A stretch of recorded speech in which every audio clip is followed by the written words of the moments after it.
السلام عليكم ورحمة الله وبركاته. عليكم السلام ورحمة الله وبركاته. الحمد لله الذي أنزل آيات بينات وكتابا مبينا تبيانا وتفصيلا لكل شيء وهدى وبشرى للمسلمين. اللهم صل وسلم وبارك على نبينا محمد وعلى آله وصحبه أجمعين. أهلا وسهلا ومرحبا بكم إلى لقاء جديد من لقاءات تدبر القرآن، وما زلنا نتدبر آيات من سورة البقرة. وأين وقفنا؟ هل تذكرون في أي آية وقفنا؟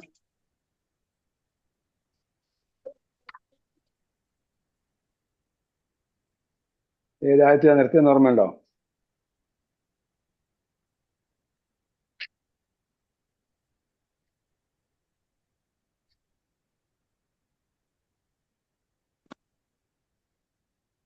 ഏതായിട്ട് നിർത്തിയത്?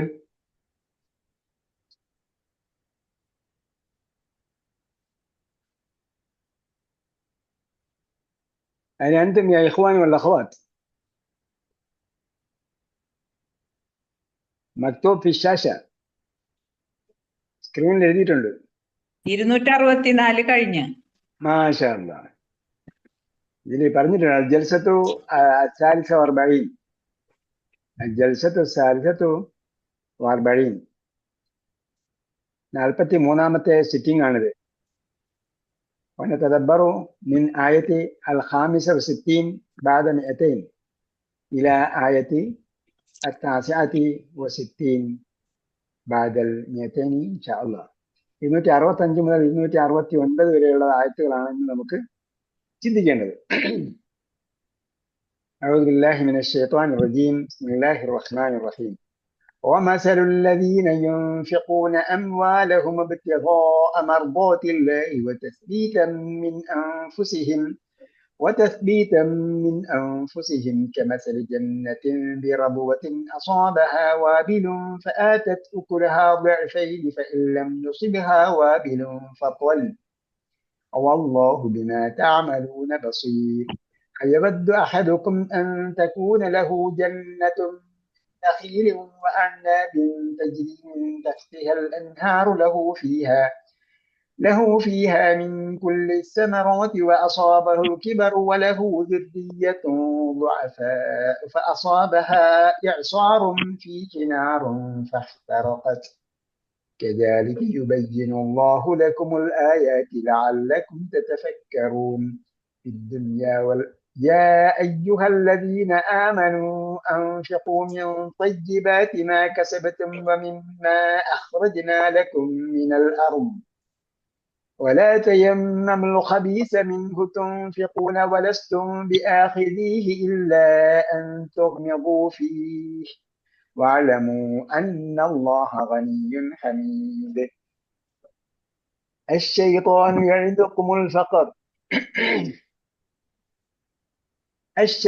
يعدكم الفقر ويأمركم بالفحشاء والله يعدكم مغفرة منه وفضلا والله واسع عليم. يؤتي الحكمة من يشاء ومن يؤت الحكمة فقد أوتي خيرا كثيرا وما يتذكر إلا أولو الألباب. അള്ളാന്റെ മാർഗത്തിൽ ചിലവഴിക്കുന്നവരെ കുറിച്ചാണ് പറഞ്ഞത്. ഒന്നും കാണുന്നില്ലല്ലോ. ഒന്നും കാണുന്നില്ലേ? ആർക്കെങ്കിലും വല്ലതും കാണുന്നുണ്ടോ? ഖുർആൻ കാണുന്നില്ല. ഖുർആൻ കാണുന്നില്ല. പിന്നെന്താ കാണുന്നത്? വേറെ നെറ്റ് വല്ലതും കാണുന്നുണ്ടായിരുന്നു. വേറെ എന്തൊക്കെയോ കാണുന്നു. ആപ്പുകളെല്ലാം കാണുന്നുണ്ട്. ഫേസ്ബുക്ക് ഇങ്ങനെയുള്ള കുറെ ആപ്പുകൾ മാത്രം കാണുന്നുണ്ട്. ഇപ്പൊ വന്നു. ഓക്കെ. സൂറത്തുൽ ബഖറ. ഓക്കെ. ومثل الذين ينفقون أموالهم ابتغاء مرضات الله. അപ്പൊ അള്ളാന്റെ മാർഗത്തിൽ ചെലവഴിക്കുന്നതിനെ കുറിച്ചാണ് പറഞ്ഞത്. തുടങ്ങിയത് അല്ലദീന യുൻഫിഖൂന അംവാലഹും ഫീ സബീലില്ലാഹി എന്നാ പറഞ്ഞത്. അള്ളാന്റെ മാർഗത്തിൽ പണം ചെലവഴിക്കുന്നവർ എന്നാണ് പറഞ്ഞത്. പണം എന്ന് പറഞ്ഞാൽ പല നിലയ്ക്കുമാകാം എന്ന് നമ്മൾ പറഞ്ഞു. അതിലൊന്നാണ് എന്റെ സമയം. സമയവും എന്താണ്? നമ്മുടെ പണത്തിൽ പെട്ടതാണ്. നമ്മൾ സമയം ഉപയോഗപ്പെടുത്തിയാണ് കാശുണ്ടാക്കുന്നത്. അപ്പോ സമയം അള്ളാഹിന്റെ മാർഗത്തിൽ ഉപയോഗപ്പെടുത്തണം എന്ന് തന്നെയല്ല, 4 കാര്യങ്ങൾ ചോദ്യം ചെയ്യപ്പെടുന്ന കൂട്ടത്തിൽ അവന്റെ ആരോഗ്യം ചോദിക്കും, ആയുഷ്കാലം ചോദിക്കും. അവൻ ജിസ്മിഹി ഫീമ അബിലാഹു, എന്റെ ശരീരം എങ്ങനെ ഹനിച്ചു കളഞ്ഞു എന്ന്. അപ്പോ ആ സമയം നിഅമതാനി മഖ്ബൂനൻ ഫീഹിമാ കസീറുൻ മിനൻ നാസി അസ്സഹ്ഹത്തു വൽ ഫറാഗ് എന്ന റസൂൽ സല്ലല്ലാഹു അലൈഹി വസല്ലം പറഞ്ഞിട്ടുണ്ട്. 2 കാര്യങ്ങൾ, ആ 2 കാര്യങ്ങളിൽ അധിക പേരും വഞ്ചിതരാണ്. അതിലൊന്ന് അസ്സഹ്ഹത്തു, ആരോഗ്യം, വൽ ഫറാ, രണ്ടാമത്തത് വൽ ഫറാഗ്, ഒഴിവ് സമയം. സമയം എന്താണ്? വലിയൊരു അസറ്റാണ്. അങ്ങനെ അസറ്റ് ചിലവഴിക്കുകയാണെങ്കിൽ അള്ളാഹിന്റെ മാർഗത്തിൽ ചിന്തിക്കുന്നതിന് വേണ്ടി, പഠിക്കുന്നതിന് വേണ്ടി, പ്രവർത്തിക്കുന്നതിന് വേണ്ടി ചിലവഴിക്കുകയാണെങ്കിൽ അതിന് ഇരട്ടിയായ പ്രതിഫലം ലഭിക്കും എന്ന് നമ്മൾ കഴിഞ്ഞ പ്രാവശ്യം സ്വീകരിച്ചിരുന്നു. മാത്രമല്ല, പണം ചെലവഴിക്കുന്നതിനെ കുറിച്ച് പറഞ്ഞപ്പോൾ അള്ളാഹിന്റെ മാർഗത്തിൽ ജിഹാദ് ചെയ്യാൻ നമ്മൾ പറയും. ജിഹാദ് എന്ന് പറഞ്ഞ ഒരു ഭയങ്കര വിഷയമാണ്, വളരെ വലിയ ഒരു ചർച്ചാ വിഷയമാണ്. പ്രത്യേകിച്ച് റൂറൽ സൊസൈറ്റിയിൽ, മുസ്ലിം ഇതര സൊസൈറ്റിയിൽ, സമൂഹത്തിൽ, മുസ്ലിങ്ങളല്ലാത്ത സമൂഹത്തിൽ ചർച്ച ചെയ്യപ്പെടുന്ന ഒരു വലിയ വിഷയമാണ് അള്ളാഹിന്റെ മാർഗം ജിഹാദ് ചെയ്യുക.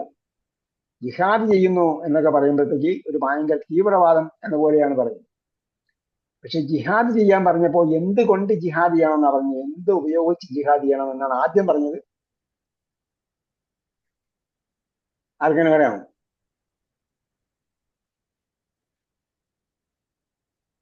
വാള് കൊണ്ട് ജിഹാദ് ചെയ്യണമെന്നാ പറഞ്ഞത്? അല്ല ആശയം കൊണ്ട് ജിഹാദ് ചെയ്യണമെന്നാ പറഞ്ഞത്? അല്ല വേറെ എന്തെങ്കിലും കൊണ്ട് ജിഹാദ് ചെയ്യണമെന്നാ പറഞ്ഞത്? ഏതിനാണ് മുൻതൂക്കം കൊടുത്തത്?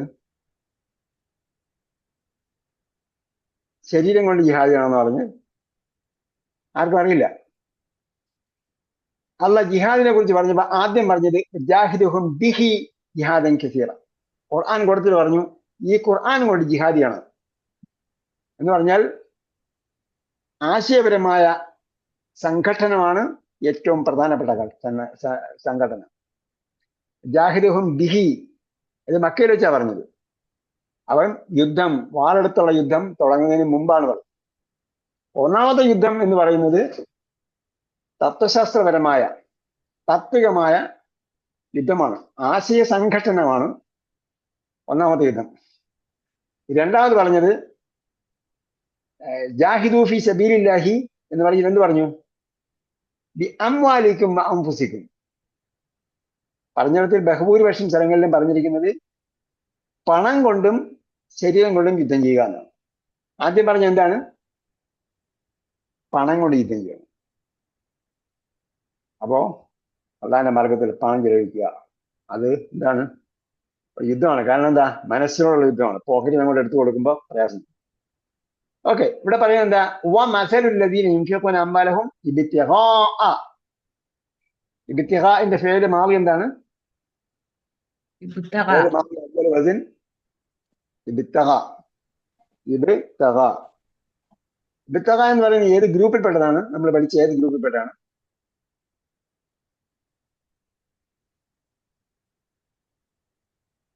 ഏത് ഗ്രൂപ്പിൽപ്പെട്ടു?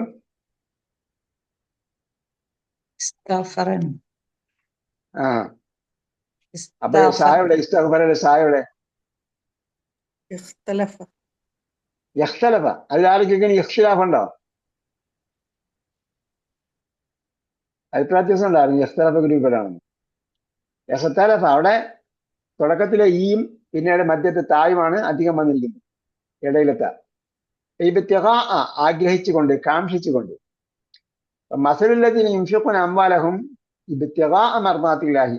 മർദാത്ത് എന്ന് പറഞ്ഞാൽ റിള എന്ന് പറയുന്ന പോലെയാണ് മർദാത്ത്. ഇളായും മർവാത്തും തൃപ്തി. അപ്പോ ക്രിയാധാതു മീമുള്ള ക്രിയാധാതു വന്നു കേട്ടോ. ക്രിയാധാതു എങ്ങനത്തെ ക്രിയാധാതു വന്നു? മീമുള്ള ക്രിയാധാതു. പട്ടിക എഴുതുന്നവര് എഴുതി പഠിക്കുമ്പോഴത്തേക്ക് ക്രിയാധാതുവിന്റെ എഴുതി പഠിക്കുന്ന കൂട്ടത്തിൽ മീമുള്ള ക്രിയാധാതു എഴുതി പഠിക്കും. അപ്പൊ റളിയയ്ക്ക് എത്ര ക്രിയാധാതു നമ്മൾ പഠിച്ചിട്ടുണ്ട്? റളിയയുടെ ടേബിൾ എഴുതി വെച്ചിട്ടുണ്ടോ? റളിയയുടെ ടേബിൾ യൗവാന് എന്താണ്? യൗവാന് പിന്നെ റിളൻ ക്രിയവാൻ, പിന്നെ ഒരെണ്ണം പഠിച്ചു, മർലാത്ത്. മർലാത്തില്ലാഹി, അള്ളാന്റെ തൃപ്തി കാംക്ഷിച്ചുകൊണ്ട് പണം ചെലവഴിക്കുന്നവരുടെ ഉപമ. തൃപ്തി കാംക്ഷിച്ചുകൊണ്ട് മാത്രമല്ല, തസ്ബീതൻ. തസ്ബീത്ത് എന്താ? ദൃഢനിശ്ചയം. ഉറപ്പിക്കൽ. ഉറപ്പിക്കൽ. അതിന്റെ മാവി ഫേല് മാവി ഒന്നാമത്തെ രൂപം സബത്തയാണോ? സബത്തയ്ക്ക് എങ്ങനെ താവുന്നു? സബത്ത എസ്ബിത്തിന് എങ്ങനെ സബ്ബത്ത യുസബ്ബിതു തസ്ബീത്ത്. സബ്ബഹ യുസബ്ബിഹു തസ്ബീഹ്. അപ്പൊ ഈ ക്രിയാധാതുവിന്റെ ക്രിയകളുടെയൊക്കെ എന്ത് ചെയ്യണം? ക്രിയകളുടെ പട്ടിക എഴുതി വെക്കാത്തവര് ക്രിയകളുടെ പട്ടിക എഴുതി വെക്കണം. സബ്ബിത്ത് അക്ദാമന എന്ന് പറയുന്നത് അത് തന്നെ, സബ്ബിത്ത് അക്ദാമന. നമ്മള് ഈ സ്വരത്തിൽ തന്നെ പഠിച്ചു.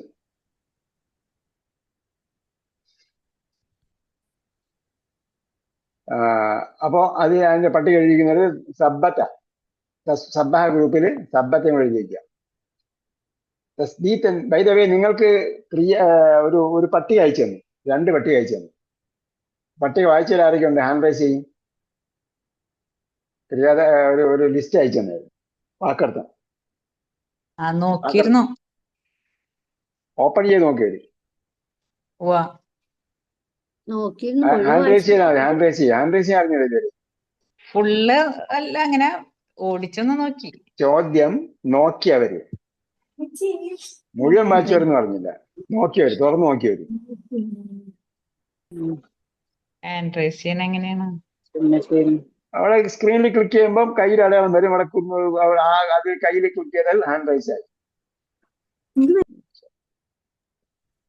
ഓക്കെ, പലരും വായിച്ചു നോക്കിയിട്ടുണ്ട്. വായിച്ചു നോക്കാത്തവര് വായിച്ചു നോക്കുക. നിങ്ങൾക്ക് ഇട്ട് തന്നത്, നമ്മള് അൽ ബക്കറ പഠിക്കുന്നത് ഖുർആനിലെ 80% പദങ്ങളാണ്. അൽ ബക്കറ എന്ന് പറയുന്നത് ഖുർആനിലെ 80% പദങ്ങൾ. ഈ പദങ്ങൾ ഏകദേശം ഉൾക്കൊള്ളുന്ന ലിസ്റ്റാണ് നിങ്ങൾക്ക് തന്നിരിക്കുന്നത്. ഏകദേശം 100% ഉറപ്പ് വരുന്നില്ല. നമ്മൾ ആദ്യം അൽ ബക്കറ ലിസ്റ്റായിട്ട് ഉണ്ടാക്കിയിട്ട് പിന്നെ അത് സംഗ്രഹിച്ചൊക്കെ ക്രോഡീകരിച്ച് വന്ന സംഭവമാണ് അത്. തിരഞ്ഞെടുത്ത 80% പദങ്ങളെന്ന് പറഞ്ഞ് അയച്ചിട്ടുണ്ട്. അത് നിങ്ങളുടെ പഴയ ബുക്കിൽ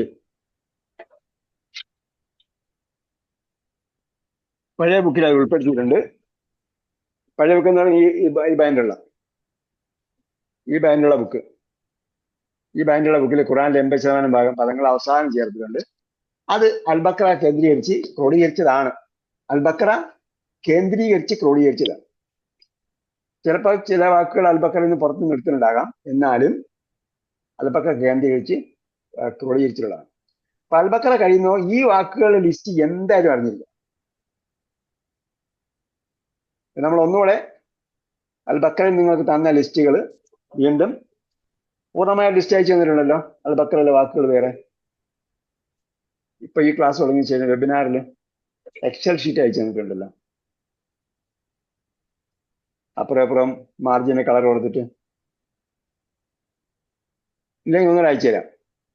അതിലും ഖുർആനിലെ 80% വാക്കുകളുണ്ടാവും. അതിലുള്ള വാക്കുകൾ വളരെ ഇമ്പോർട്ടൻ്റ് ആയ വാക്കുകളാണ്. അമ്മ ജുസയിൽ നമ്മൾ വേറെ കുറെ 80% പഠിച്ചു. അത് 80%, ഇത് 80%, രണ്ടും കൂടി ചേർക്കുമ്പോൾ എന്താവും? എത്ര ശതമാനമാവും രണ്ടും കൂടി ചേർക്കുമ്പോൾ? ഖുർആനിലെ ഒരു 80% അമ്മ ജുസയിൽ നമ്മൾ പഠിക്കുന്നത്. ഖുർആനിലെ വേറൊരു 80% അൽ ബഖറയിൽ നമ്മൾ പഠിക്കുന്നത്. രണ്ടും കൂടെ മെർജ് ചെയ്യുമ്പോൾ എന്താവും? 160. 160. 80 തന്നെ. രണ്ടും കൂടെ മെർജ് ചെയ്താലും 80 തന്നെ വരുന്നത്. പക്ഷേ അതിലുള്ള കുറെ വാക്കുകളും ഇതിലുള്ള കുറെ വാക്കുകളും മാറി മാറി വരും. 60 ഏതാണ്ട് 90% അടുത്ത് വാക്ക് കിട്ടുന്നു.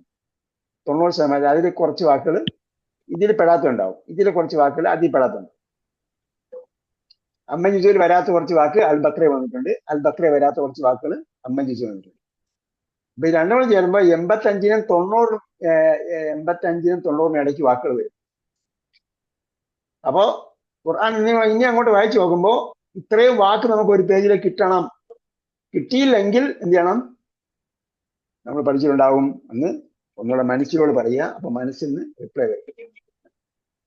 ഓക്കെ, അപ്പൊ തസ്ബീതൻ മിൻ അൻഫുസിഹിം, തങ്ങളുടെ മനസ്സിൽ നിന്നുള്ള ഉറപ്പിക്കലിന്റെ അടിസ്ഥാനത്തിൽ. എന്താ തസ്ബീത്ത്? നമ്മളെന്താണ്? മനസ്സിനെ തൃപ്തിയാക്കിക്കൊണ്ടും മനസ്സിന്റെ ദൃഢീകരണത്തിന് വേണ്ടിയും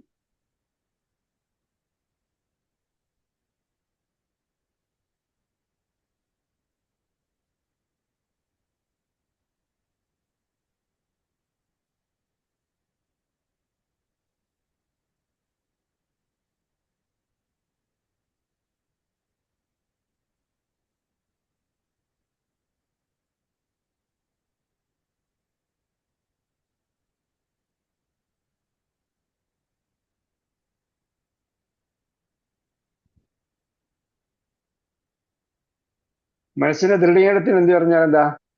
മനസ്സിൽ ഉറപ്പിച്ചിട്ടാണ് അവര് ചെലവഴിക്കുന്നത്. മനസ്സിൽ ഉറപ്പിച്ച് ചെലവഴിക്കുക എന്ന് പറഞ്ഞതാണ് സ്വമനസ്സാരെ ചെലവഴിക്കുകയാണ്, അല്ലാതെ അറിയാതെ ചെലവഴിക്കുകയല്ല. ഇത് അള്ളാനെ പറഞ്ഞ് ഞാൻ കൊടുത്താൽ എനിക്ക് തിരിച്ചൊന്നും കിട്ടൂലല്ലോ, ഈ ലോകത്ത് എനിക്കൊന്നും കിട്ടൂലല്ലോ എന്ന് വിചാരിച്ചിട്ട്, ഈ ലോകത്ത് എന്തെങ്കിലും കിട്ടുമെന്ന് വിചാരിച്ചിട്ടല്ല, മറിച്ച് എന്താണ്, ഈ ലോകത്തൊന്നും കിട്ടൂല, പരലോകത്ത് എനിക്ക് കിട്ടുള്ളൂ എന്ന് ഉറപ്പിച്ചിട്ടാണ് കൊടുക്കുന്നത്. അള്ളാന്റെ മാർഗത്തിലാണ് കൊടുക്കുന്നത്. മനസ്സിൽ ഉറപ്പിക്കുകയാണ്, ഇവിടെ നിന്ന് എനിക്കൊന്നും കിട്ടൂല, പരലോകത്തേ കിട്ടുള്ളൂ എന്ന് ഉറപ്പിച്ചിട്ട് കൊടുക്കുന്നവർ. തസ്ബീത മിൻ അൻഫുസിഹിം, മനസ്സിൽ ഉറപ്പിച്ചുകൊണ്ട്, അല്ലെങ്കിൽ സ്വയം സന്നദ്ധമായി, സന്നദ്ധതയോടുകൂടി, തൃപ്തിയും സന്നദ്ധതയോടും കൂടി ചെലവഴിക്കുന്നവർ. കമസലി ജന്നത്തിൻ, ജന്നത്ത് എന്താണ്? തോട്ടം. ഇംഗ്ലീഷിൽ എന്താ പറയും?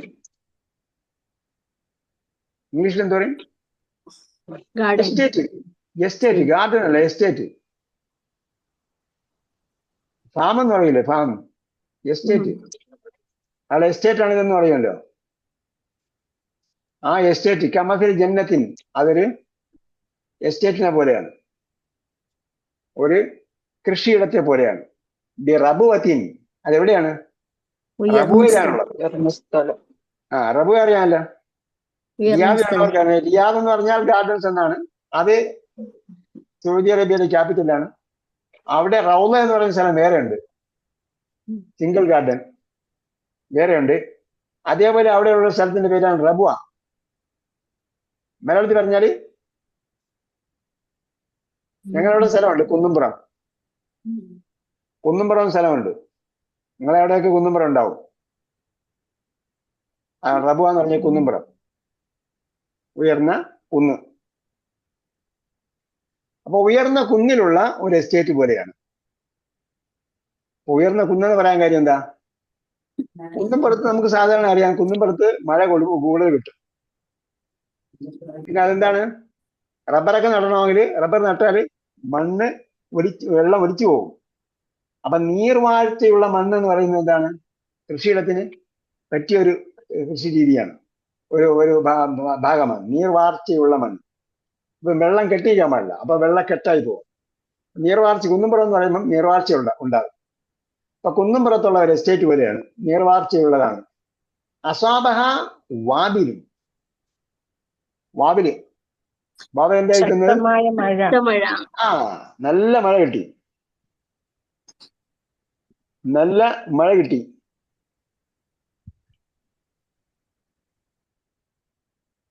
നേരത്തെ നമ്മൾ പറഞ്ഞല്ലേ വാബില്, കഴിഞ്ഞ പാഠത്തിലുണ്ടായിരുന്നു വാബില്. ശക്തമായ മഴ ലഭിച്ചു.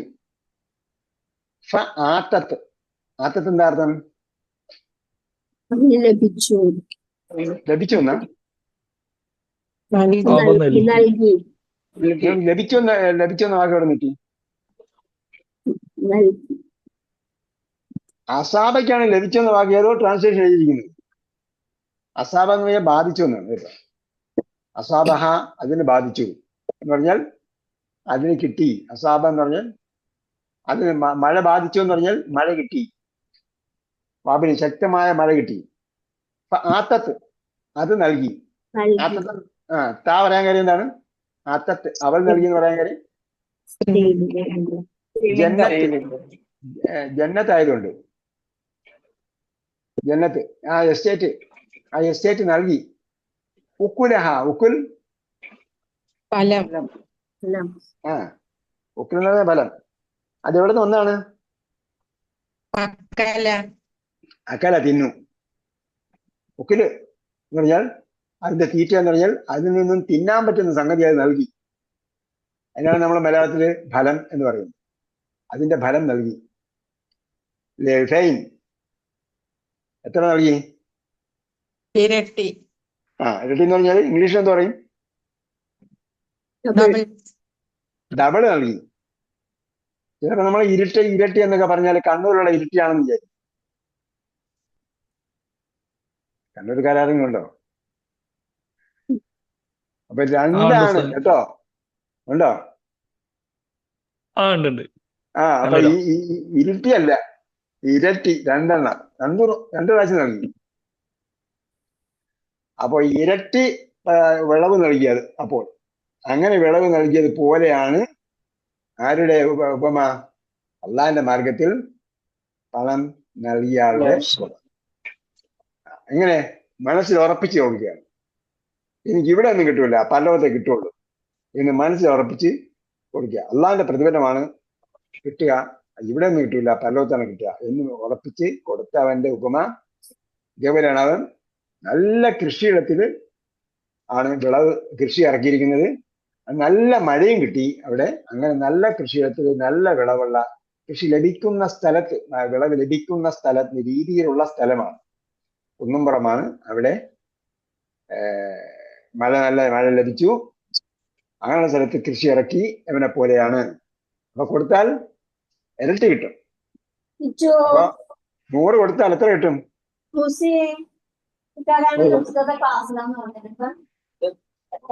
കൊടുത്താൽ 200 കിട്ടും. സാധാരണ നമ്മൾ 100 രൂപയുടെ സാധനം വാങ്ങി കച്ചവടം ചെയ്താൽ എത്ര കിട്ടും? 100 രൂപയുടെ സാധനം വാങ്ങി കച്ചവടം ചെയ്താൽ 120 രൂപ കിട്ടും, അല്ലെങ്കിൽ 130 രൂപ കിട്ടും, അല്ലെങ്കിൽ 140 രൂപ കിട്ടും. ഇതങ്ങനെയല്ല, ഇരട്ടി കിട്ടും. അപ്പൊ സാധാരണ വിളവ് ലഭിക്കും. സാധാരണ വിളവ് എന്ന് പറഞ്ഞാൽ നമ്മൾ 100 മീനെന്ന് പറഞ്ഞാൽ നമ്മൾ കഴിഞ്ഞ പ്രാവശ്യം പറഞ്ഞ പോലെയാണെങ്കിൽ ഒരു വിത്തിട്ടാൽ 100 ധാന്യങ്ങൾ. എന്താ? സാധാരണ കൃഷിയിടത്തിൽ ലഭിക്കുന്നതിന്റെ ഇരട്ടി ലഭിക്കും. എല്ലാം ആത്തൂക്കുലഹ ഇരട്ടി. ലം യുസിബഹ അതിന് ബാധിച്ചിട്ടില്ല. വാബിലും ശക്തമായ മഴ ബാധിച്ചിട്ടില്ലെങ്കിലും, അല്ലെങ്കിൽ ശക്തമായ മഴ ലഭിച്ചിട്ടില്ലെങ്കിലും, എന്ന് പറഞ്ഞാൽ ചാറ്റൽ മഴ. ചാറ്റൽ മഴ കിട്ടിയാലും മതി. അതിന് ചാറ്റൽ മഴ കിട്ടിയാലും ഇരട്ടി ലാഭം കിട്ടും. ആ ഇരട്ടി വിളവ് ലഭിക്കും. അങ്ങനെയുള്ളവന്റെ കൃഷി പോലെയാണ്. അല്ലാഹു ബിമാ തഅമലൂന ബസീർ. അള്ളാഹു നിങ്ങൾ പ്രവർത്തിക്കുന്നതിനെ കുറിച്ചെല്ലാം സൂക്ഷ്മമായി നിരീക്ഷിക്കുന്നവനാണ്, കാണുന്നവനാണ്. എന്ന് പറഞ്ഞാൽ ആത്മാർത്ഥത എത്രയുണ്ട് എന്ന് അള്ളാഹ്ക്ക് മാത്രമേ അറിയാവൂ. അതിനെക്കുറിച്ചാണ് ഈ ബിമാ തഅമലൂന ബസീർ എന്ന് പറയുന്നത്. നിങ്ങൾ എന്ത് ആത്മാർത്ഥതയാണ് കൊടുക്കുമ്പോൾ ഒരാളെ ഒന്ന് നിർബന്ധിച്ച് ചോദിച്ചുകൊണ്ടാണോ കൊടുത്തത്? അതല്ല, വന്ന ഉടനെ നിങ്ങൾ ഓക്കെ നല്ല ഗോൾഡൻ ചാൻസ് ആണ് എന്ന് വിചാരിച്ചു കൊടുത്തതാണോ? അയാളുടെ ആത്മാർത്ഥത പോലെയാണ്. അയാൾ 1 പ്രതീക്ഷിച്ചെങ്കിലും 100 കൊടുത്തതെങ്കിൽ അതിന് വേറെ പ്രതിഫലമാണ്. വന്നയാള് 1 രൂപ കിട്ടുമെന്ന് വിചാരിച്ചിട്ടാണ് വന്നത്, അല്ലെങ്കിൽ 1000 കിട്ടുമെന്ന് വിചാരിച്ചിട്ടാണ് വന്നത്. അതേസമയം കൊടുത്തയാള് 1 ലക്ഷം കൊടുത്തു. അയാൾ എന്ത് ചെയ്യണം? മനസ്സറിഞ്ഞ് കൊടുത്തു. അപ്പൊ അതിന് വേറെ പ്രതിഫലമാണ്. അതേപോലെ അയാളെ കയ്യിൽ ഇന്നത്തെ ചെലവിനുള്ള കാശേ ഉള്ളൂ. അതിൽ നിന്നാണ് അയാൾ കുറച്ചു കൊടുത്തത്. അപ്പൊ അതിന് വേറെ പ്രതിഫലം കിട്ടും. ഒരാളുടെ കയ്യിൽ ഇന്നത്തെ ചെലവിനുള്ള കാശ് മാത്രമേ ഉള്ളൂ, ഇത് തന്നെ എടുത്തു കൊടുത്തിരിക്കുകയാണ്.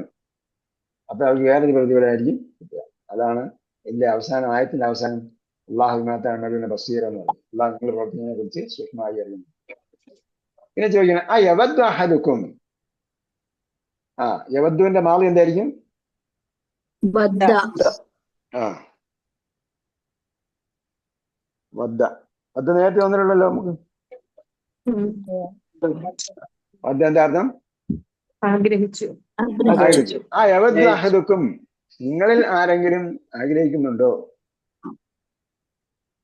അൻ തകൂന ലഹു ജന്നത്തിൻ, തകൂന ലഹു ജന്നത്തിൻ, അവൻ ഉണ്ടാകാൻ, എന്തുണ്ടാകാൻ? ജന്നത്തിൻ. എന്താ അർത്ഥം നമ്മൾ പറഞ്ഞത്? ഇംഗ്ലീഷ് എന്താ പറഞ്ഞു? എസ്റ്റേറ്റ്, തോട്ടം. ആ ഒരു എസ്റ്റേറ്റ്. മിൻ നഖീലിൻ, നഖീൽ എന്താ? ഈത്തപ്പന. ആ നഖിലെന്ന് പറയാം, നഖീൽ എന്ന് പറയാം. ഇനി അത് നഖലത്തിൽ നിന്നാണ് പറയുന്നതെങ്കിൽ ഒരു ഈത്തപ്പന. നഖലത്തിൽ. അപ്പോ താ ഉള്ളതും താ ഇല്ലാത്തതുമായ വ്യത്യാസം എന്ന് പറയുന്നത്, താ ഉള്ളത് കോമൺ ആയിട്ട് പറയുന്നതാണ്. താ ഉള്ളത് എന്താണ്? ആ താ ഉള്ളത് ഒരെണ്ണത്തിന് എടുത്തു പറയുന്നതാണ്. താ ഇല്ലാത്തത് പൊതുവിൽ പറയുന്നത്. കളക്റ്റീവാണെന്ന് പറയാം. നഖീൽ എന്ന് പറഞ്ഞാലും നഖിൽ എന്ന് പറഞ്ഞാലും അത് കളക്റ്റീവാണ്. മിൻ നഖീലിൻ വ അനാബിൻ. അനാബ് എന്താണ്? ആ മുന്തിരി കള്ളാണ്. അനാബാണ് അതിന്റെ ഏകവചനം. അനാബിന്റെ ബഹുവചനമാണ് അനാബ്. അപ്പോ ഞങ്ങളൊക്കെ മുന്തിരികളെന്ന് പറയാറില്ല, ഞങ്ങൾ വെള്ളങ്ങളെന്ന് പറയാറുണ്ട് എന്നതുപോലെയാണ്. അറബിയില് മുന്തിരികൾ എന്ന് പറയാം, അനാബ് എന്ന് പറയും. മലയാളത്തിൽ നമ്മൾ മുന്തിരി എന്ന് മാത്രമേ പറയൂ. അപ്പൊ മിൻ നഖീലും അനാബിൻ, ഈത്തപ്പഴത്തിന്റെയും മുന്തിരിയുടെയും ഒരു എസ്റ്റേറ്റ് ഉള്ളവൻ, തക്കൂൻ ലഹു ജന്നത്തിന്, അവൻ ഉണ്ടാവുകയും, ജന്നത്തിൽ തജ്രീമിൻ തഹ്തിഹൽ അൻഹാർ, അതിന്റെ താഴ്ഭാഗത്ത് കൂടി, അടിവാരത്ത്, അതായത് ഇങ്ങനെ നേരത്തെ പറഞ്ഞ പോലെ ഒരു ചെരിഞ്ഞ പ്രദേശത്ത് പറഞ്ഞു. എന്തിനാണ്? അവിടെ നല്ല വിളവ് ലഭിക്കും. കാരണം വെള്ളം കെട്ടി നിൽക്കില്ല. അപ്പൊ എന്താവും? അത് നീർവാർച്ചയുള്ള മണ്ണാണ്. പല കൃഷിക്കും മണ്ണിനെ കുറിച്ച് പറയുമ്പോൾ നീർവാർച്ചയുള്ള മണ്ണ് വേണമെന്ന് പറയും. വെള്ളം നിൽക്കാൻ പാടില്ല, വെള്ളം ഒലിച്ചു പോകാം. റബ്ബറൊക്കെ നടന്ന് പ്രത്യേകിച്ച് അങ്ങനെയുള്ള സ്ഥലത്താണ്, ചെരിവുള്ള സ്ഥലത്താണ് റബ്ബറൊക്കെ കൃഷി. അപ്പൊ അതുകൊണ്ടായിരിക്കണം ഇവിടെ എന്താണ് തജ്രീമിൻ തഹ്തി, അവിടെ എന്തായാലും ചെരിഞ്ഞ പ്രദേശമാണ്. അതിന്റെ താഴ്ഭാഗത്ത് കൂടി എന്ന് പറഞ്ഞാൽ note on the bottom, bottom അല്ല. തഹ്ത എന്ന് പറഞ്ഞാൽ പലപ്പോഴും താഴ്ഭാഗം എന്നാണ്, പക്ഷെ ചരിവിന്റെ താഴ്ഭാഗം എന്ന അർത്ഥത്തിലാണ് ഇവിടെ ഉപയോഗിച്ചിരിക്കുന്നത്. തജ്രീമിൻ ജന്നത്തിൻ മിൻ നഖീലിൻ വ അനാബിൻ തജ്രീമിൻ തഹ്തിഹൽ അൻഹാർ, അതിന്റെ താഴ്ഭാഗത്ത് കൂടി. അപ്പൊ ആ എസ്റ്റേറ്റിന്റെ മുകളിൽ ഇരുന്നാൽ ആ എസ്റ്റേറ്റിന്റെ താഴ്ഭാഗത്ത് കൂടി നദി ഒഴുകുന്നതായിട്ട് കാണാൻ പറ്റും അതിന്റെ ഓണറിന്. അങ്ങനെയുള്ള ഒരു എസ്റ്റേറ്റ് ഉണ്ടാകുകയും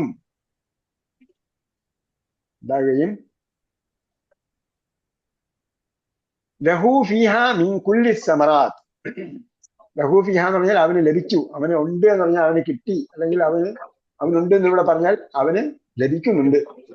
ഫീഹ ഫീ തിൽക്കൽ ജന്നത്തി, ആ എസ്റ്റേറ്റില്, മിൻ കുല്ലി സമറാത്ത്, ഇത് സമറാത്ത് all types of fruits, എല്ലാ തരത്തിലുള്ള ഫലങ്ങളും അയാൾക്ക് ലഭിക്കുന്നു.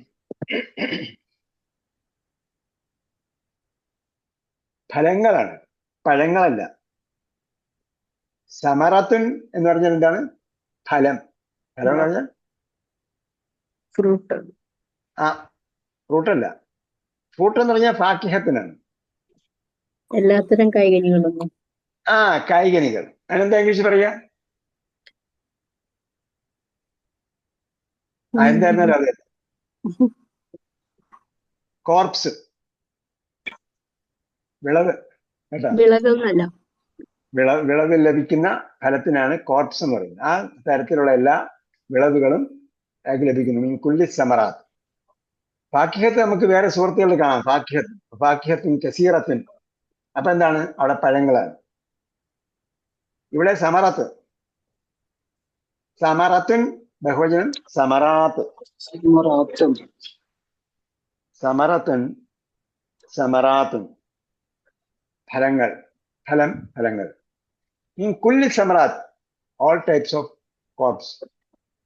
എല്ലാ ഇനം എന്ന് പറഞ്ഞാൽ എല്ലാ ഇനവും നമ്മുടെ 100% ഉള്ള നിലവാരങ്ങൾ എന്ന് പറഞ്ഞാൽ നമ്മൾ മലയാളത്തിൽ പറയുന്ന പോലെ അവന്റെ തോട്ടത്തിൽ എന്തൊക്കെയാ ഉള്ളത്, എല്ലാത്തരം ഫ്രൂട്ട്സും ഉണ്ട് എന്ന് പറഞ്ഞാൽ മാങ്ങ മുതൽ നെല്ലും ഗോതമ്പും ചോളവും എല്ലാം, പയറും ഉലുവയും കടുകും എല്ലാം ഉണ്ടെന്നാണ് അർത്ഥം. കുറേ ഐറ്റംസ് ഉണ്ട് എന്ന അർത്ഥത്തിലാണ് ഇൻകുല്ലി സമറാത്തി. അസാബഹു,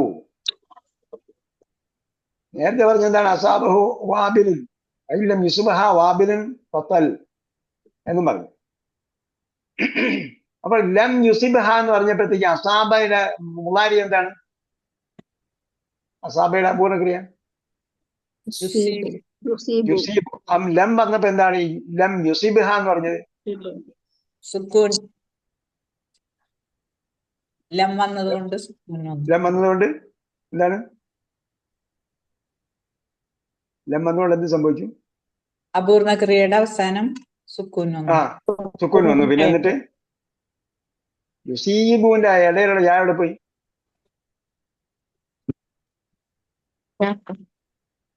മധ്യത്തെ അക്ഷരം ദുർബലാക്ഷരമാണെങ്കിൽ ലം വരുമ്പോൾ അവസാനത്തിന് സുക്കൂൻ കൊടുക്കുന്ന സന്ദർഭത്തിൽ അതിന്റെ മധ്യത്തെ ദുർബലാക്ഷരം പോകും.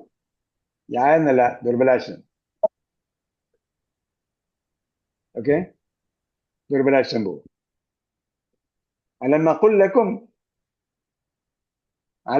ലക്കും എന്നല്ലേ ഖുർആനില്? ഖാല യഖൂലു, അഖൂലു ഞാൻ പറയും. അലം നഖുൽ ലക്കും, ഞാൻ നിന്നോട് പറഞ്ഞിട്ടില്ലേ? അപ്പൊ ലം വന്നപ്പോ എന്തായി? അഖൂലു എന്നത് അഖുൽ എന്നായി. കാരണം അഖൂ എന്ന് പറഞ്ഞിട്ട് അവസാനം സുക്കൂൻ കൊടുക്കാൻ പറ്റില്ല. ദീർഘത്തിന് ശേഷം സുക്കൂൻ വരുമ്പോൾ ദീർഘം പോകും. അതാണ് 99% സാധ്യത. അപ്പൊ അതേപോലെ യുസീബു എന്നതിന്റെ അവസാനം ലം വന്നത് കാരണമായ സുക്കൂൻ കൊടുക്കുമ്പോൾ യുസീബുവിന്റെ ഇടയിലുള്ള ദീർഘം പോകും. കാരണം ദീർഘം എന്ന് പറഞ്ഞാലും സുക്കൂൻ എന്ന് പറഞ്ഞാലും പ്രാക്ടിക്കലി സുക്കൂനാണ്. ദീർഘം എന്ന് പറഞ്ഞാലും സുക്കൂനുള്ള അക്ഷരം എന്ന് പറഞ്ഞാലും പ്രാക്ടിക്കലി രണ്ടിനും സുക്കൂനാണല്ലോ.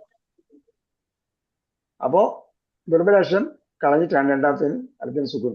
അങ്ങനെയാണ് യുസിബ്. എല്ലാം യുസിബ് ഹാ വാബിൻ. അവിടെ അസാബ് യുസിബു ബാധിച്ചു എന്ന് ലഭിച്ചു എന്ന് പറഞ്ഞു എന്ന അർത്ഥമാണ്. ഇവിടെ എന്താണ്? ലഹു ഫീഹാ മിൻ കുല്ലി സമറാത്തി വഅസാബഹു, അവന് ബാധിച്ചു.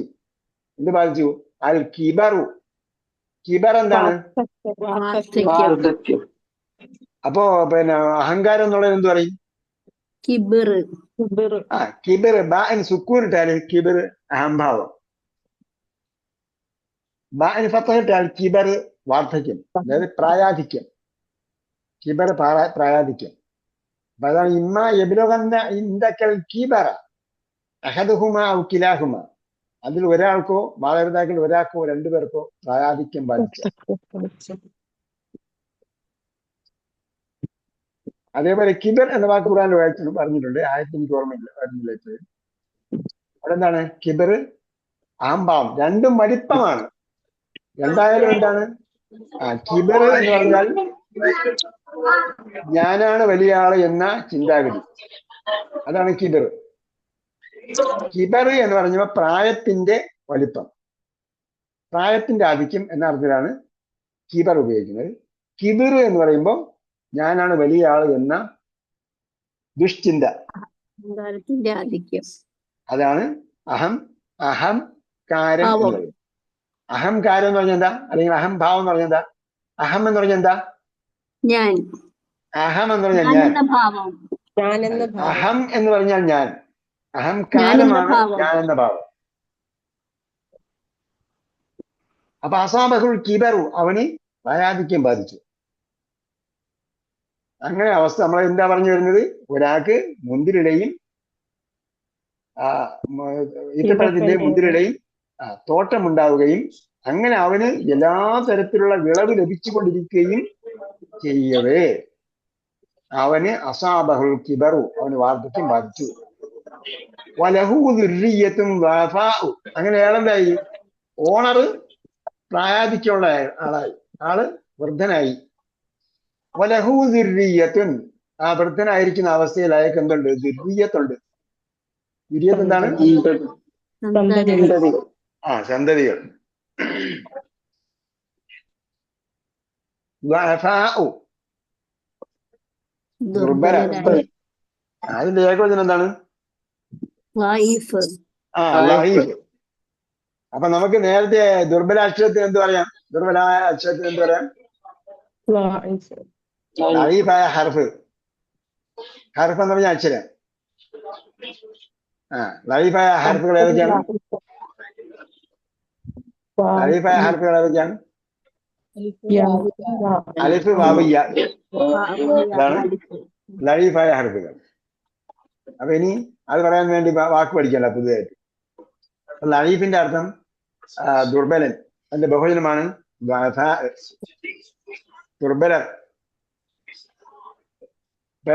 അയാൾക്ക് എന്താണ്? ദുർബലരായ മക്കളുണ്ട് എന്ന് പറഞ്ഞാൽ അവര് സെൽഫ് സഫിഷ്യന്റ് ആയിട്ടില്ല, അങ്ങനെയുള്ള മക്കളുണ്ട്. അപ്പൊ അയാള് വലിയൊരു ജന്മിയാണ്. അയാള് പ്രായാധിക്യം ബാധിച്ചു. അയാൾക്ക് എന്താ പറയാ, പറക്കം പറ്റാത്ത മക്കളുണ്ട്. അങ്ങനെ പറക്കം പറ്റാത്ത മക്കളുള്ള സന്ദർഭത്തിൽ എന്ത് ചെയ്തു? ആ എസ്റ്റേറ്റിനെ ബാധിച്ചു. എന്ത് ബാധിച്ചു? എഴുസാറും. എഴുസാർ എന്താ എഴുതിയിരിക്കുന്നത്? ചുഴലിക്കാറ്റെന്ന്.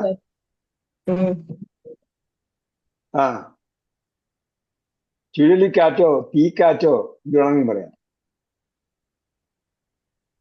ഇവിടെ തീക്ക് വേറെ വാക്കുണ്ട്, അതുകൊണ്ടാണ് അവിടെ ചുഴലി എഴുതിയത്. ചുഴലിക്കാറ്റാണ്. തീഹി നാറും, അതിലെന്തുണ്ട്? തീയുണ്ട്. അപ്പൊ എന്തായി?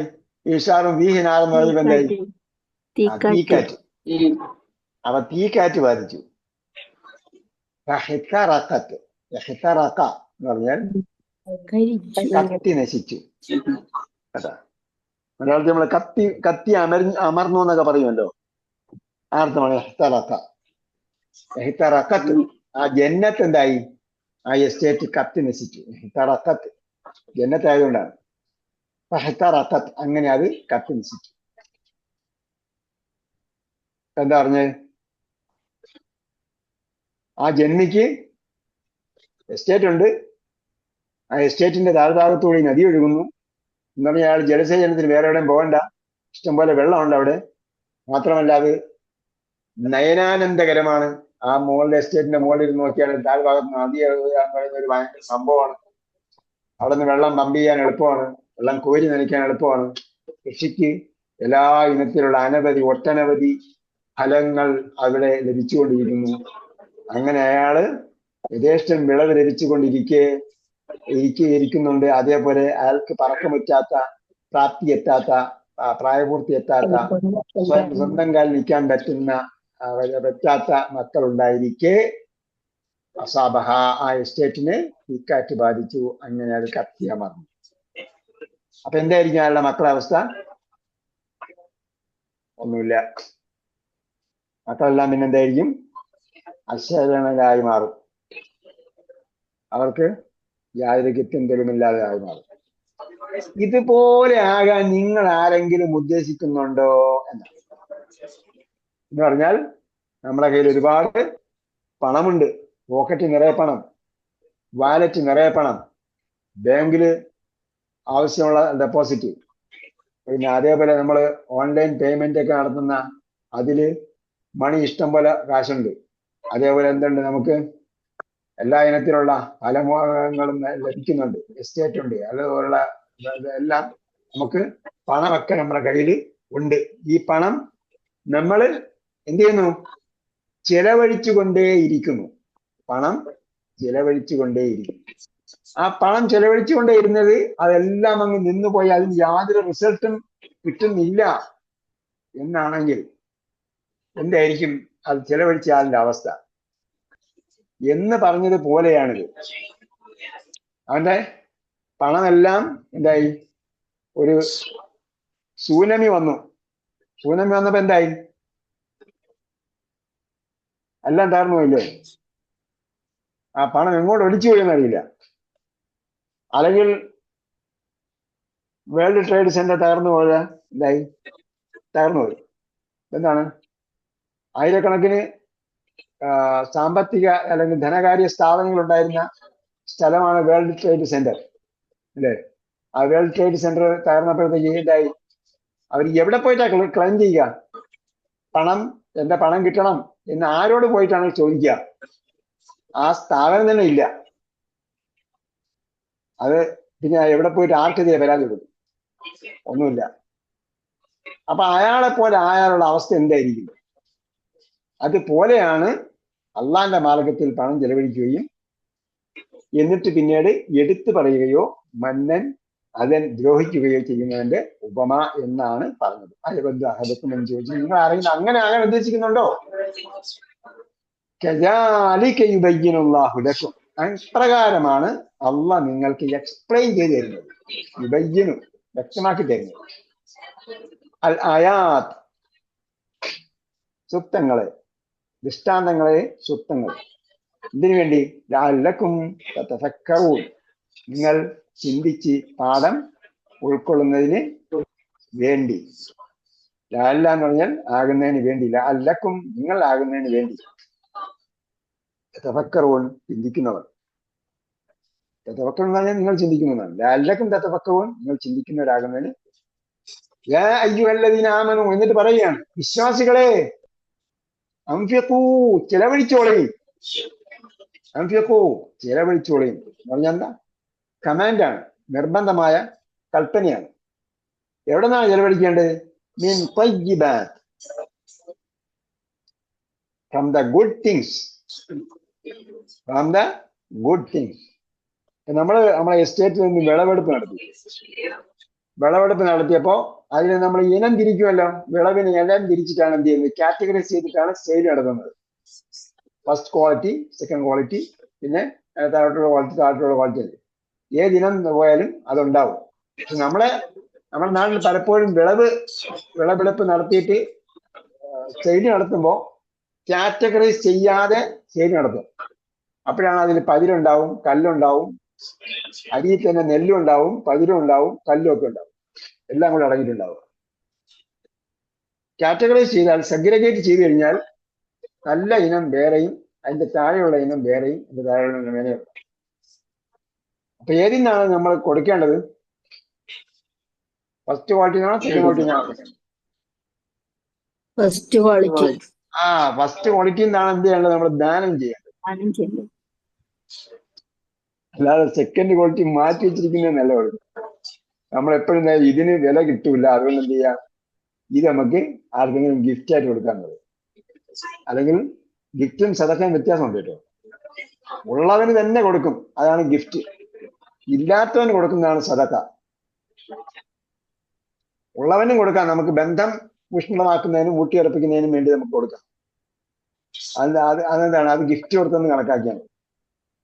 ഇല്ലാത്തവന് കൊടുക്കുന്നതാണ് ദാനധർമ്മം എന്ന അർത്ഥത്തിൽ കൊടുക്കുന്നത്. അപ്പൊ അങ്ങനെ കൊടുക്കുമ്പോൾ എന്തായിരിക്കണം? തയ്യിബാത്ത്, നല്ലവയിൽ നിന്നാണ് കൊടുക്കേണ്ടത്. കസബത്തും നിങ്ങൾ സമ്പാദിച്ചുണ്ടാക്കി. കസവ എക്സിബു, സമ്പാദിച്ചു. കസബത്തും നിങ്ങൾ സമ്പാദിച്ചത് എന്താണോ അതിന്റെ നല്ലതിൽ നിന്നും കൊടുക്കുക. അപ്പൊ സമ്പാദിച്ചതിന്റെ അർത്ഥത്തിൽ പറഞ്ഞതിലൂടെ പണം, സമ്പാദിച്ച പണം അല്ലെങ്കിൽ പലതരത്തിലുള്ള വിളവ്, അത് എന്തായിരുന്നാലും. രണ്ടാമത് മിമ്മ അഖ്റജ്നാലക്കും, നിങ്ങൾക്ക് എന്തെങ്കിലും എടുത്തു പറയേണ്ടതുണ്ടെങ്കിൽ മിമ്മ അഖ്റജ്നാലക്കും മിനൽ അർളി, ഭൂമിയിൽ നിന്നും നമ്മൾ, അഖ്റജ എന്ന് പറഞ്ഞാൽ പ്രൊഡ്യൂസ്ഡ്, ഉൽപ്പാദിപ്പിച്ചു. പ്രൊഡക്ഷൻ അല്ലെങ്കിൽ കൾട്ടിവേഷൻ, വിളവെടുപ്പ് നടത്തി ഉൽപ്പാദിപ്പിച്ചു തന്നു. നിങ്ങൾക്ക് അഖ്റജ്ന, നാം ഉൽപ്പാദിപ്പിച്ചു തന്ന. നിങ്ങൾ ഉൽപ്പാദിപ്പിച്ച എന്നല്ല പറയുന്നത് കേട്ടോ. അന്ന് അഹ്റജിത്തും എന്നല്ല പറഞ്ഞത്, അഹ്റജിന ലക്കും, നിങ്ങൾക്ക് വേണ്ടി നാം ഉൽപ്പാദിപ്പിച്ചു തന്നു. അള്ളയാണ് എന്ത് ചെയ്യുന്നത്? ഉൽപ്പാദിപ്പിച്ചത്. അല്ലേ? ആണോ? അല്ലേ? ഖുർആൻ എന്താ ചോദിച്ചത്? അഫറഅയ്തും മാ തഹ്റുസൂൻ, നിങ്ങളെ കൃഷിയിലേക്ക് നിങ്ങൾ നോക്കുന്നില്ലേ? അഅൻതും തസ്റഊനഹ അം നഹ്നു സാരിഊൻ, നിങ്ങളാണോ കൃഷി നടത്തുന്നത്, അതല്ല നാം ആണോ? അള്ളയാണ് കൃഷി നടത്തുന്നത്, നാം അതിന്റെ പ്രായോജികർ മാത്രം. നമ്മൾ എന്തൊക്കെയോ അവിടെ ചെയ്യുന്നു മാത്രം. ബാക്കിയെല്ലാം എന്താണ്? അള്ളയാണ് അതിനെ ഉൽപ്പാദിപ്പിച്ചു തരുന്നത്. അല്ലേ? ഒരേ മണ്ണിൽ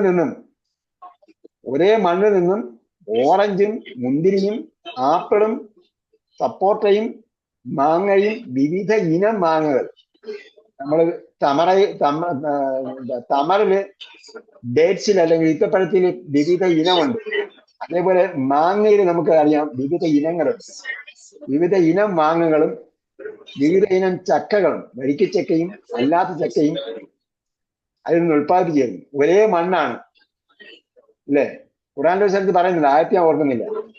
എല്ലാം ഒരേ മണ്ണിൽ നിന്നും ഒരു മണ്ണ് ഒരേ വെള്ളം ഒരേ വെള്ളവും ഒരേ വളവും കൊടുത്തതിൽ നിന്നും വ്യത്യസ്ത ഇനത്തിലുള്ള ഫ്രൂട്ട്സുകൾ ഉണ്ടാക്കി തരുന്നു. ആരുണ്ടാക്കി തരുന്നത്? അള്ളയാണ് ഉണ്ടാക്കി തരുന്നത്. അല്ലേ? അള്ളാഹ് ഉണ്ടാക്കി തരാൻ. ഓട്ടോഫാജി എന്ന് കേട്ടിട്ടുണ്ടോ? ഓട്ടോഫാജി. ഓട്ടോഫാജി എന്ന് പറഞ്ഞാൽ എന്താ?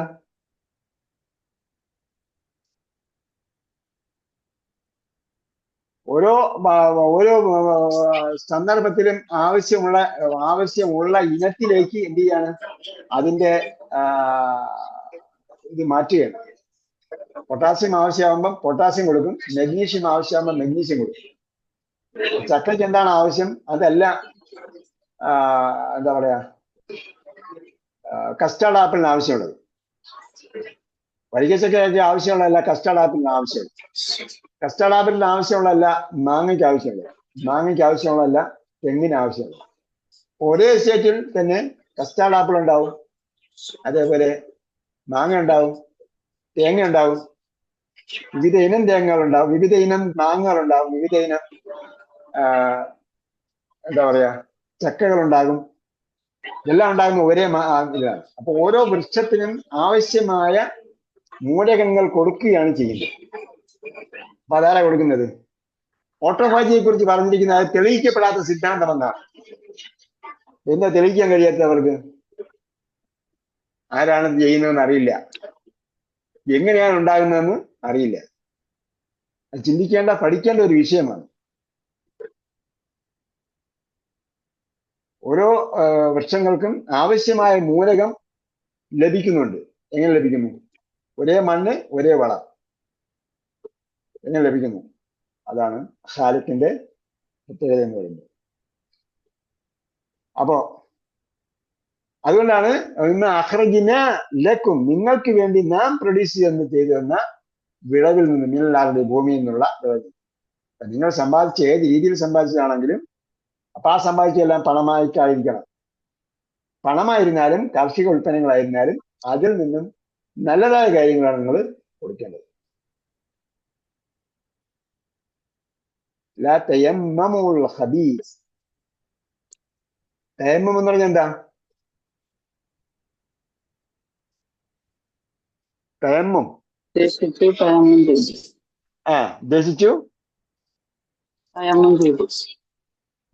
തയമ്മം ചെയ്തു. അപ്പൊ നിങ്ങൾ അത് നോക്കി വായിക്കുകയാണ്. അല്ല ഞാൻ ചോദിക്കുന്ന ഉത്തരം പറയല്ല. ഇതാണ് ഞാൻ അതിനകത്ത് നോക്കുന്നത്. അതിൽ എഴുതി വന്നിരിക്കുന്നതാണോ നിങ്ങൾ പറയുന്നെങ്കിൽ എന്താണ്? അച്ചടിയാണ്, ഇല്ലെങ്കിൽ മൈൻഡ് എന്ന് പറയുന്നതാണ്. തയമ്മം എന്ന് പറഞ്ഞാൽ മനസ്സിൽ കരുതി കേട്ടാ. അപ്പൊ തയമ്മം ചെയ്യുന്നത് എങ്ങനെയാണ്? തയമ്മം ചെയ്തു എന്നും പറഞ്ഞിട്ടുണ്ട്, മനസ്സിൽ കരുതിയെന്ന് പറഞ്ഞിട്ടുണ്ട്. എന്താ അർത്ഥം ശരിക്കും? തയമ്മം എന്ന് പറഞ്ഞാൽ മനസ്സിൽ കരുതി. അപ്പൊ നമ്മൾ തയമ്മം ചെയ്തെന്ന് പറഞ്ഞതോ ശുദ്ധി വരുത്താൻ വേണ്ടി മനസ്സിൽ കരുതി. ശുദ്ധി വരുത്താൻ കരുതിയിട്ട് നമ്മൾ എന്ത് ചെയ്യുന്നു? ആ പറഞ്ഞ കാര്യം ചെയ്യുന്നു. അപ്പൊ അവിടെ മണ്ണ് പരടുന്നു, പൊടി പരളുകയാണ് ചെയ്യുന്നത്, പക്ഷെ ശുദ്ധി ആവുകയാണ് ചെയ്യുന്നത്. അപ്പൊ അതാണ് തയമ്മമ എന്ന് പറഞ്ഞാൽ ചിന്തിച്ചു, വിചാരിച്ചു, മനസ്സിൽ കരുതി. അപ്പൊ ലാ തയമ്മമു, നിങ്ങൾ ഉദ്ദേശിക്കരുത്, കരുതരുത്. എന്തിന്? അൽ ഖബീസ. ഖബീസ് എന്താണ്? മോശമായ. നമ്മളൊരു ആയത്ത് പഠിച്ചില്ലേ, ഖബീസത്തും ഖബീസാത്തും ഖബീസൂനെയൊക്കെ? ആർക്കും ഓർമ്മയുണ്ട് ആയത്ത്? എന്താണ്?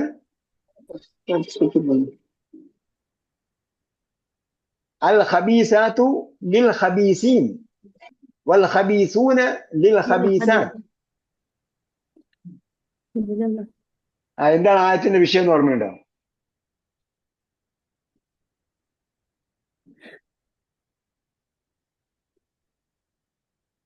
لا تنكحوا المشركات حتى يؤمن.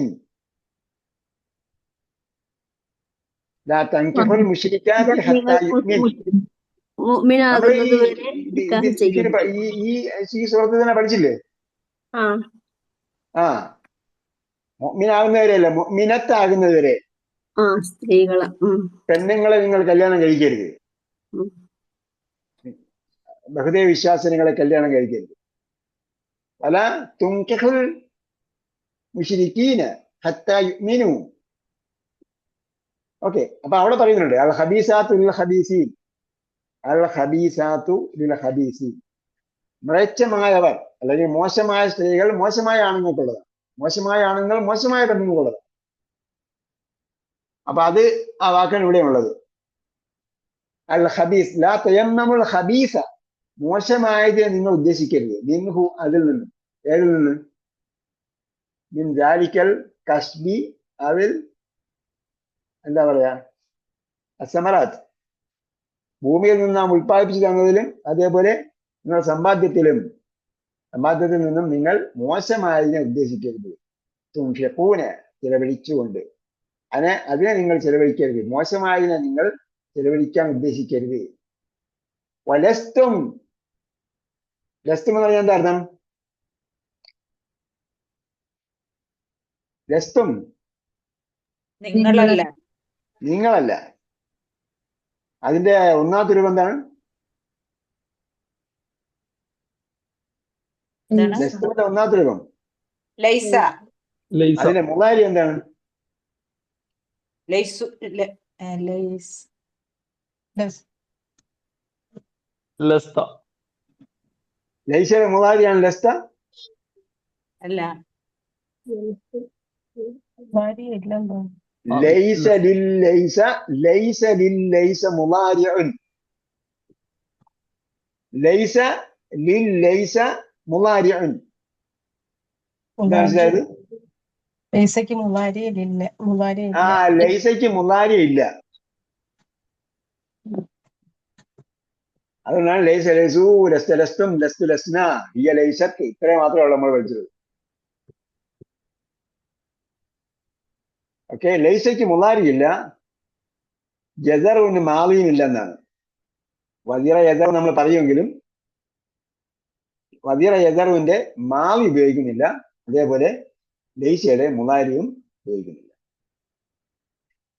ഓക്കെ, വലസ്തും ബി ആഖിരിഹി, നിങ്ങൾ എടുത്തിട്ടുണ്ടാവുകയില്ല. ആഖിദ് എന്ന് പറഞ്ഞാൽ, ആഖിദിന്റെ മാളി എന്താണ്? അഹദ. അഹദയുടെ എന്താണ് ആഖിദ്?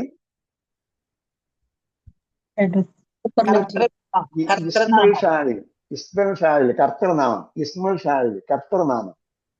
ആഖിദും വലസ്തും ബി ആഖിദീഹി. അപ്പൊ ഇത് ആഖിദിന് എങ്ങനെ യാ വന്നത്?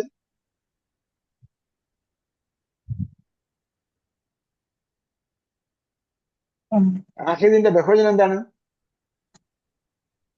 ആഖിദൂന. ആഖിദൂനയ്ക്ക് ബി വന്നാൽ എന്താവും?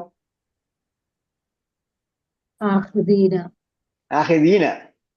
അപ്പം ആഖിദീനയിലെ ഹായിലേക്ക് ഇളാഫത്ത് ചെയ്താൽ എന്താവും? നൂന് പോവും. നൂന് പോയി. അപ്പം ആഖിദീഹി, അതിനെടുക്കുന്നവർ അല്ല. വലസ്തും ബി ആഖിദീഹി, നിങ്ങൾ അതിനെടുക്കുന്നവരല്ല. ഏതിനെ? ഈ ഹബീസിനെ. നിങ്ങൾ ഹദീസിനെ തിരഞ്ഞെടുക്കരുത്, അല്ലെങ്കിൽ വിചാരിക്കരുത്, ഉദ്ദേശിക്കരുത്, കൊടുക്കാൻ വേണ്ടി ഉദ്ദേശിക്കരുത്. പരസ്തും ആഹിരീഹി, നിങ്ങൾ ആ ഹദീസിനെ എടുക്കുകയില്ല, എടുക്കുന്നവരല്ല. ഇല്ല അൻ തുഗ്മിദൂ ഫീഹി. അഹ്മദ എന്താണ്? അഹ്മദ യുഗ്മിദു.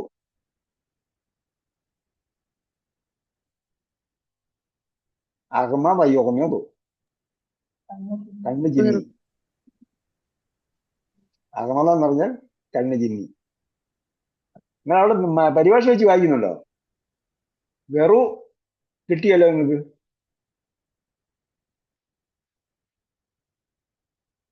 വെറുപ്പോട് കൂടി അല്ലാതെ എന്ന് നമ്മൾ പരിഭാഷ എഴുതിയിട്ടുണ്ട്. നമ്മൾ പരിഭാഷ തരാത്ത അതുകൊണ്ടാ. നിങ്ങൾ ആ പരിഭാഷ പഠിച്ചാൽ ഈ വാക്ക് വേറെ എവിടെയെങ്കിലും വന്നാൽ കിട്ടൂല.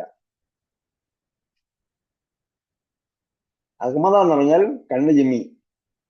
ഇല്ലാൻ തുഗ്മിദൂ ഫീഹി, അതിൽ നിങ്ങൾ കണ്ണ് ചിമ്മിക്കൊണ്ടല്ലാതെ എടുക്കുകയില്ല. മോശമാര് കൊടുത്താൽ കണ്ണടച്ച് ഇങ്ങനെ വാങ്ങി വെച്ചിട്ട് പോകും. കാര്യം എന്താ? അത് ഗിഫ്റ്റ് കിട്ടിയല്ലേ, അല്ലെങ്കിൽ വെറുതെ കിട്ടിയല്ലേ എന്ന് വിചാരിച്ചു. അല്ല, തൃപ്തിയോട് സന്തോഷത്തോടെ നിങ്ങൾ അത് കൊണ്ടുപോകില്ല, ഹദീസ് ആയതുകൊണ്ട്. അങ്ങനെ നിങ്ങൾ എടുക്കാത്തതിന് വേറൊരാൾക്ക് എന്തിനു കൊടുക്കുന്നു? അങ്ങനെ കൊടുക്കരുത് എന്നാണ്, കൊടുക്കാൻ വിചാരിക്കരുത് എന്നാണ് പറഞ്ഞത്. പഴമോ അറിഞ്ഞോളുക, അല്ലാഹു ഗനിയ്യുൻ ഹമീദ്. നമ്മൾ പാവങ്ങൾക്കാണ് കൊടുക്കുന്നതെങ്കിൽ അത് കൊടുക്കുന്ന ആർക്കാണ്? അള്ളാഹ് കൊടുക്കാൻ പറഞ്ഞ ആർക്കാണ് കൊടുക്കുന്നത്? അള്ളാഹ്ക്ക് കൊടുക്കുന്ന പോലെയാണ്. അള്ളാഹ് എന്ത് പറഞ്ഞു? മൻ ദല്ലദീ യുഖ്രിദുല്ലാഹ ഖർദൻ ഹസന. ബെസ്റ്റ് കടം, ഏറ്റവും ഉത്തമമായ കടം കൊടുക്കുന്നവൻ ആരുണ്ട്? അള്ളാഹ്ക്ക്. അള്ളാഹ്ക്ക് ഏറ്റവും ഉത്തമമായ കടം കൊടുക്കുന്നവൻ ആരുണ്ട്? കൊടുക്കുന്ന അള്ളാഹ്ക്കാണ്. പക്ഷെ അള്ളാഹ് എന്താണ്? ഗനിയാണ്. അള്ളാഹ് കൊടുക്കാൻ പറഞ്ഞ ആൾക്ക് നമ്മൾ കൊടുക്കണമെന്ന് മാത്രമേ ഉള്ളൂ. അള്ളാഹ് ഗനിയാണ്, അള്ളാഹ് ഗനിയാണ്, ഹമീദ്, സ്തുത്യർഹനുമാണ്. അപ്പൊ സ്തുത്യർഹനും ഗനിയുമായവൻ എന്ന് ചോദിച്ചാൽ എന്താ കൊടുക്കേണ്ടത്? നമ്മളെടുക്കൽ ഒരാള് ഒരു മെഴ്സിഡസിൽ കാറിൽ വന്നിട്ട് നമ്മൾ എന്ത് ചെയ്തു? സംഭാവന കൊടുക്കാൻ പറഞ്ഞു. എന്ത് ചെയ്യും നമ്മള്? അയാൾ എഴുതി തരുന്ന റെസിപ്റ്റ് എത്രയാന്ന് നോക്കിയിട്ട് ഉടനെ നമ്മൾ അതും കൊടുക്കും, അല്ലേ? അതേസമയം നല്ല വിഷിഞ്ഞ വസ്ത്രത്തിലാണ് ഒരാൾ വരുന്നതെങ്കിലോ നമ്മൾ എന്ത് ചെയ്യും? എന്റെ മകളെ കല്യാണം കഴിക്കാൻ വേണ്ടിയാണ്, ഒരുപാട് വസ്തു കൊടുക്കണം, വീട് വയ്ക്കാനാണ്, എനിക്കൊന്നുമില്ല, അതാണ് മറിച്ചാന്നൊക്കെ പറഞ്ഞാൽ നമ്മൾ എന്ത് ചെയ്യും? 10 രൂപ 100 രൂപ കൊടുക്കും. അത് വേറൊരാൾ വന്നിട്ട് വലിയ കാറിലൊക്കെ വന്ന് ചോദിച്ചാൽ നമ്മൾ 10,000 1 ലക്ഷം കൊടുക്കും. അപ്പൊ അള്ളാഹ് പറഞ്ഞു അവർക്ക് കൊടുക്കൂ, അവന് കൊടുക്കൂ, അല്ലെങ്കിൽ അവൾക്ക് കൊടുക്കൂ, അയാൾക്ക് കൊടുക്കൂ എന്ന് പറഞ്ഞപ്പോ നമ്മൾ എന്ത് ചെയ്യണം? നല്ല സ്ഥാനത്തിന് കൊടുക്കണം. കാരണം എന്താ? ചോദിക്കുന്നത് ഗനിയാണ് ചോദിക്കുന്നത്. അല്ല തിരിച്ചു പറഞ്ഞാല് അള്ളാഹ്ക്ക് നിങ്ങളെ വേണമെന്നും വേണ്ട, നിങ്ങൾ കൊടുത്താൽ നിങ്ങൾക്ക് കൊള്ളാം. അമ്മ അംഫക്കത്തും ഇനി പറയാൻ പോന്നു. അമ്മ അംഫക്കത്തും മിൻ നഫഖത്തിൻ, നിങ്ങൾ എന്ത് ചെലവഴിക്കുന്നു അതെല്ലാം എന്താണ്? നിങ്ങൾക്കുള്ളതാണ്.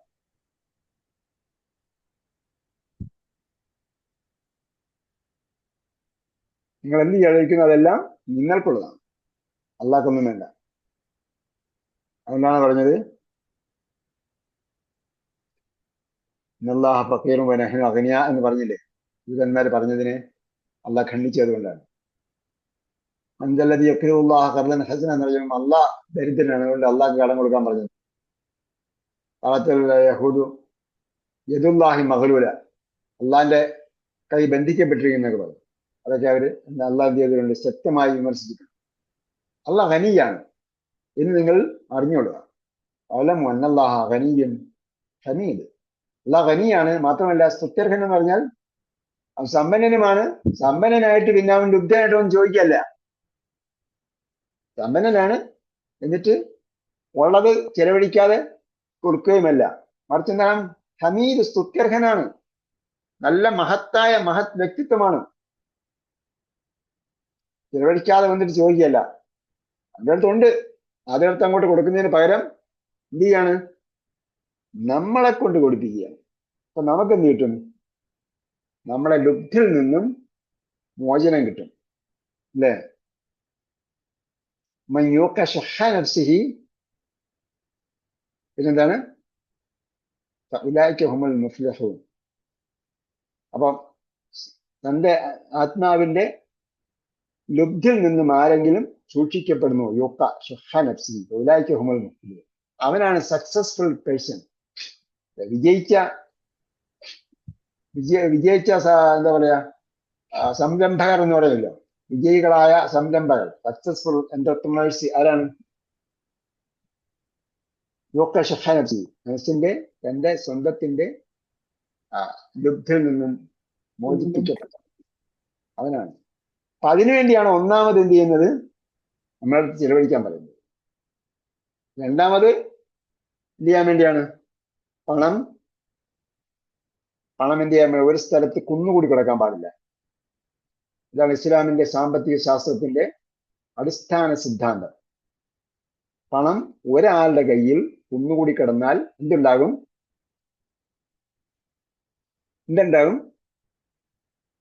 പണപ്പെരുപ്പമുണ്ടാകും. പണപ്പെരുപ്പം എന്ന് പറയുന്നത് എന്താണ് ശരിക്കും? പണപ്പെരുപ്പം ഉണ്ടാകുമ്പോൾ എന്താവും? മറ്റുള്ളവരുടെ പണം ഇല്ലാണ്ടാവും. മൂല്യശോഷണം ഉണ്ടാവും. ഇന്ത്യൻ മണി കൊടുത്താൽ എത്ര ഡോളർ കിട്ടും? $1 എത്ര ഇന്ത്യൻ മണി കൊടുക്കണം? 15-20 വർഷം മുമ്പ് എത്രയായിരുന്നു? എന്തുണ്ടായി?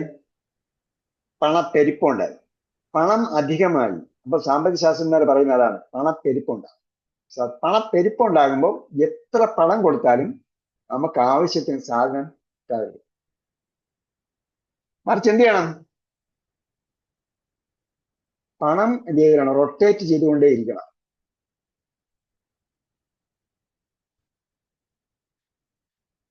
ദൂരത്തൻ ബൈനൽ അഗ്നിയ നീക്കുമെന്നാണ്.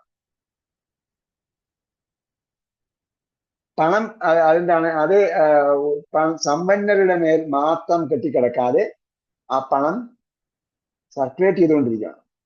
അപ്പൊ അതാണ് ചില സമയത്ത് ഗവൺമെന്റ് തന്നെ ജനങ്ങൾക്ക് പണം കൊടുക്കും. ഇതിനാണ് ഗവൺമെന്റ് തന്നെ ജനങ്ങൾക്ക് പണം കൊടുക്കുമ്പോൾ എന്തുണ്ടാകും? ജനങ്ങളുടെ കയ്യിൽ പണം വരും.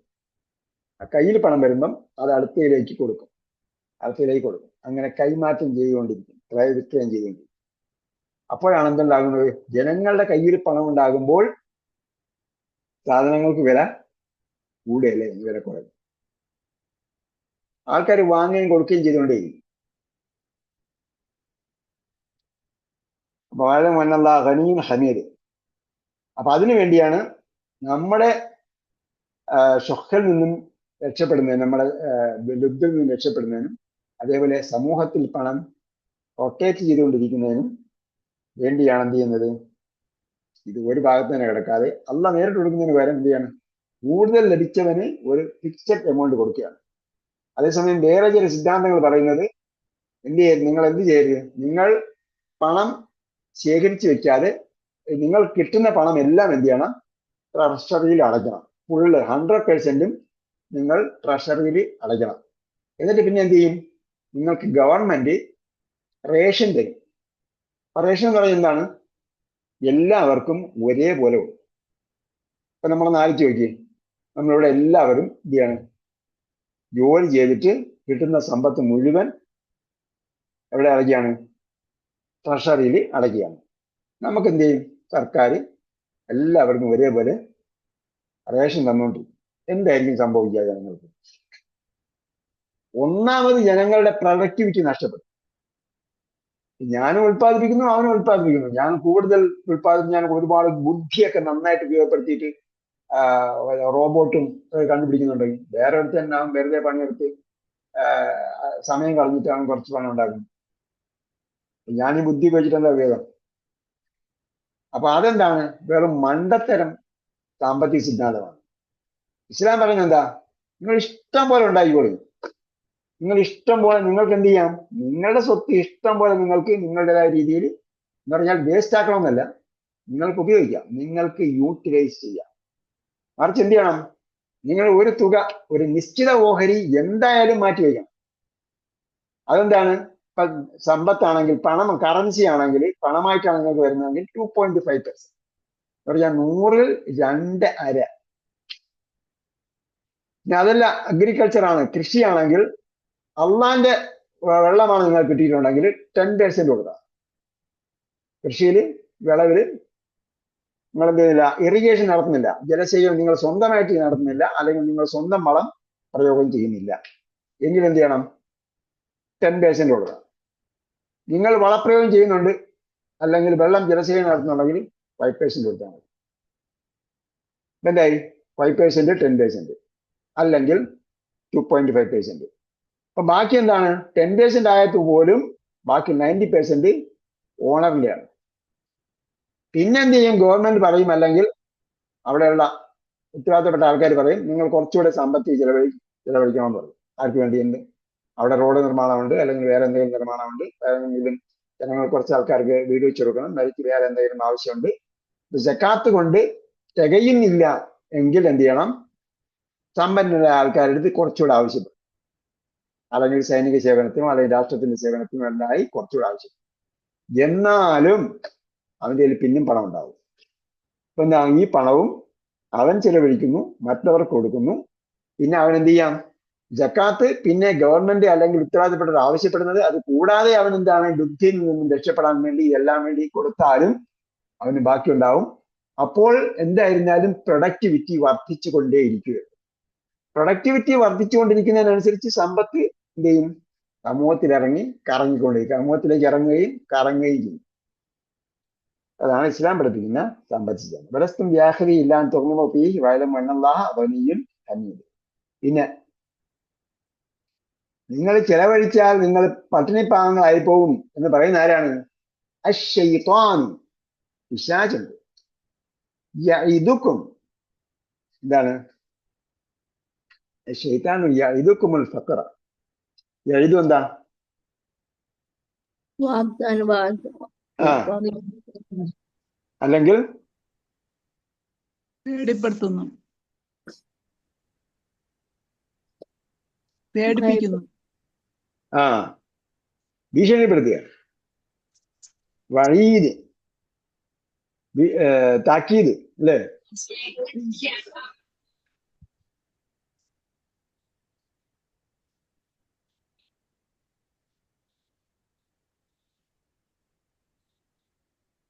താക്കീത് ചെയ്യാണ്. എന്താണ്? വാഗ്ദാനം ചെയ്യല്ല, മറിച്ച് എന്താണ്?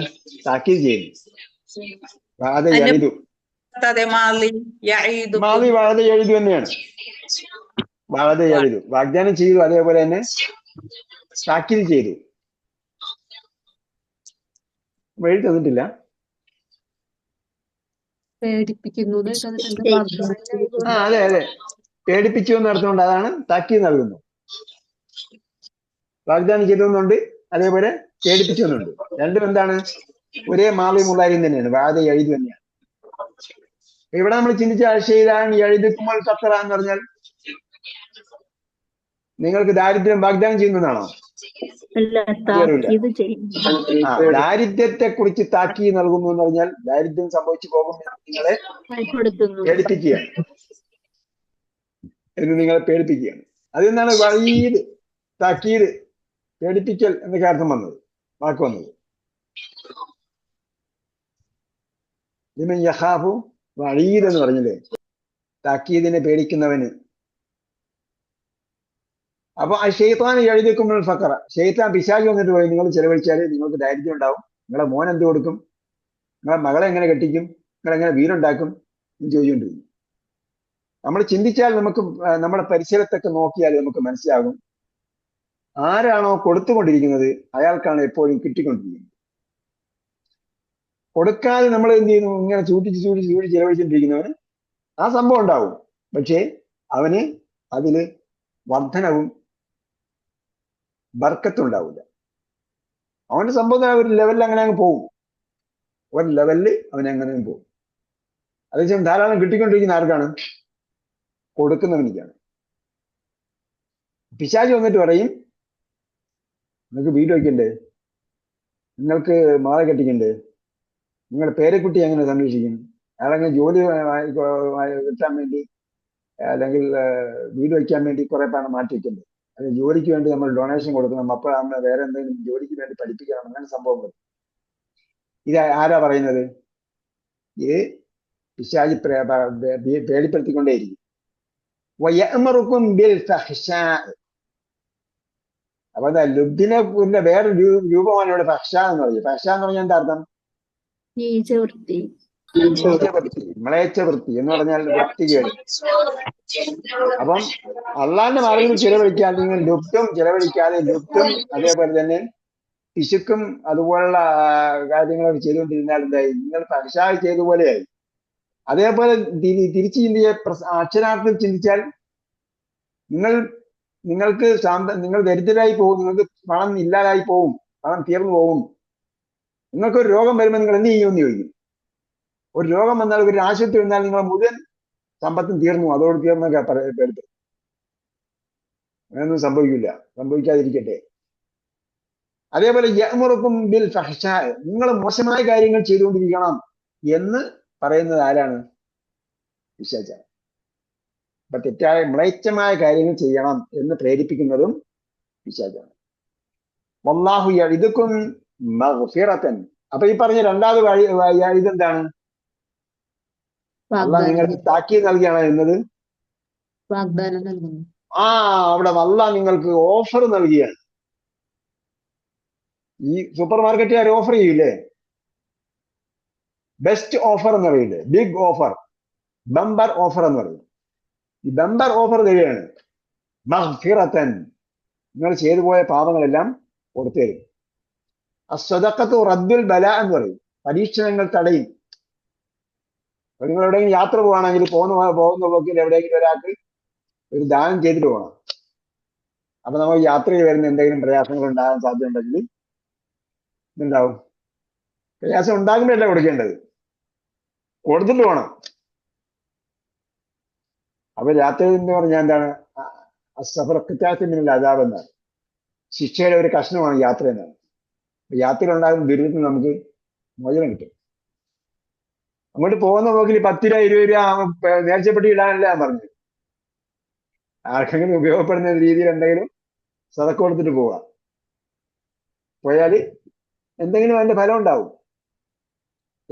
യാത്രയിൽ ഉണ്ടാകുന്ന ഒരു അപകടമോ, യാത്രയിൽ ഉണ്ടാകുന്ന ഒരു കൊള്ളക്കാരന്റെ അക്രമോ, അല്ലെങ്കിൽ മറ്റുള്ളവരെ ദുഷിച്ച എന്താ പറയുക കാഴ്ചകളൊക്കെ ഉണ്ടല്ലോ, അതുപോലുള്ള സംഭവങ്ങളിൽ നിന്നൊക്കെ നമ്മൾക്ക് രക്ഷപ്പെടും. അങ്ങനെയാണ് ബിഗ് ഓഫർ തരികയാണ് നിങ്ങൾക്ക്. നിങ്ങൾ അല്ലാതെ മാർഗത്തിൽ ചിലവഴിച്ചാൽ നിങ്ങളുടെ പാപങ്ങൾ പുറത്തു തരുമെന്ന് പറഞ്ഞാൽ എന്താ? പാപങ്ങൾ ചെയ്യാൻ പാടില്ല, പക്ഷെ നിങ്ങൾ അബദ്ധത്തിൽ ചെയ്തു പോയി, അല്ലെങ്കിൽ നിങ്ങൾ ചെറിയ ചെറിയ തെറ്റുകൾ കുറെ ചെയ്യുമ്പോഴത്തേക്കും അത് വലിയ കൂനയായി മാറുന്നു. അപ്പോൾ അതൊക്കെ എങ്ങനെ എവിടെ നിന്ന് കോമ്പൻസേറ്റ് ചെയ്ത് വരും? അവിടെ പോയിട്ട് ശിക്ഷ അനുഭവിക്കണ്ടേ? എല്ലാ തെറ്റിനും ശിക്ഷ അനുഭവിക്കണ്ടേ? അപ്പൊ വൻ പാപങ്ങളല്ലാത്ത പാപങ്ങൾ നമ്മൾ സദക്ക കൊടുത്താൽ അതിന് എന്ത് ചെയ്യും? മോചനം കിട്ടും. അല്ലാഹു യഇദുക്കും മഗ്ഫിറതൻ മിൻഹു, അവനിൽ നിന്നുള്ള മഗ്ഫിറത്താണ് നിങ്ങൾക്ക് ഓഫർ തരുന്നത്. പിന്നെ എന്ത് ചെയ്യും? വഫദ്ലൻ, ഔദാര്യം. അപ്പൊ ഔദാര്യം എന്ന് പറഞ്ഞാൽ 1-ന് 10 കിട്ടും, 100 കിട്ടും എന്നൊക്കെ നമ്മൾ പറയുന്നുണ്ടല്ലോ. അത് കൂടാതെ കൊടുക്കുന്നതാണ് ഫദ്ല്. ഔദാര്യമാൽ അവന്റെ ഔദാര്യത്തിൽ കൂടുതൽ നൽകും എന്ന് പറഞ്ഞാൽ നമ്മൾ സാലറി തരും, പ്ലസ് ബോണസും തരും. ബോണസിന് കണക്കൊന്നുമില്ല, ഗൈറ ഹിസാബ്. അള്ളാഹു ഒരു കണക്കില്ലാതെ കൊടുക്കും. വല്ലാഹു വാസിഉൻ അലീം, അള്ളാഹ് എന്ത് ചെയ്യണം? വിശാലനാണ്, അറിയുന്നവനാണ്. അതെന്താ പറഞ്ഞത്? നിങ്ങൾ എങ്ങനെയാണ് കൊടുക്കുന്നത്, ഏത് ഉദ്ദേശത്തിലാണ് കൊടുത്തത്, ഏത് നിയ്യത്തിലാണ് കൊടുക്കുന്നത്. ഇവിടെ എന്തെങ്കിലും അയാൾ തിരിച്ച് ഗിഫ്റ്റ് തരും. ഞങ്ങളുടെ നാട്ടിലൊക്കെ ഒരു സംഭവം, ഒരാളുടെ കല്യാണം നടക്കുകയാണെങ്കിൽ എന്ത് ചെയ്യും? അയാൾക്ക് ഓരോരുത്തരെ കൊണ്ട് എമൗണ്ട് കൊടുത്തിട്ട് പോകും. അവരെന്ത് ചെയ്യും? ചില ആൾക്കാർ നേരിട്ട് തന്നെ എഴുതി വയ്ക്കും.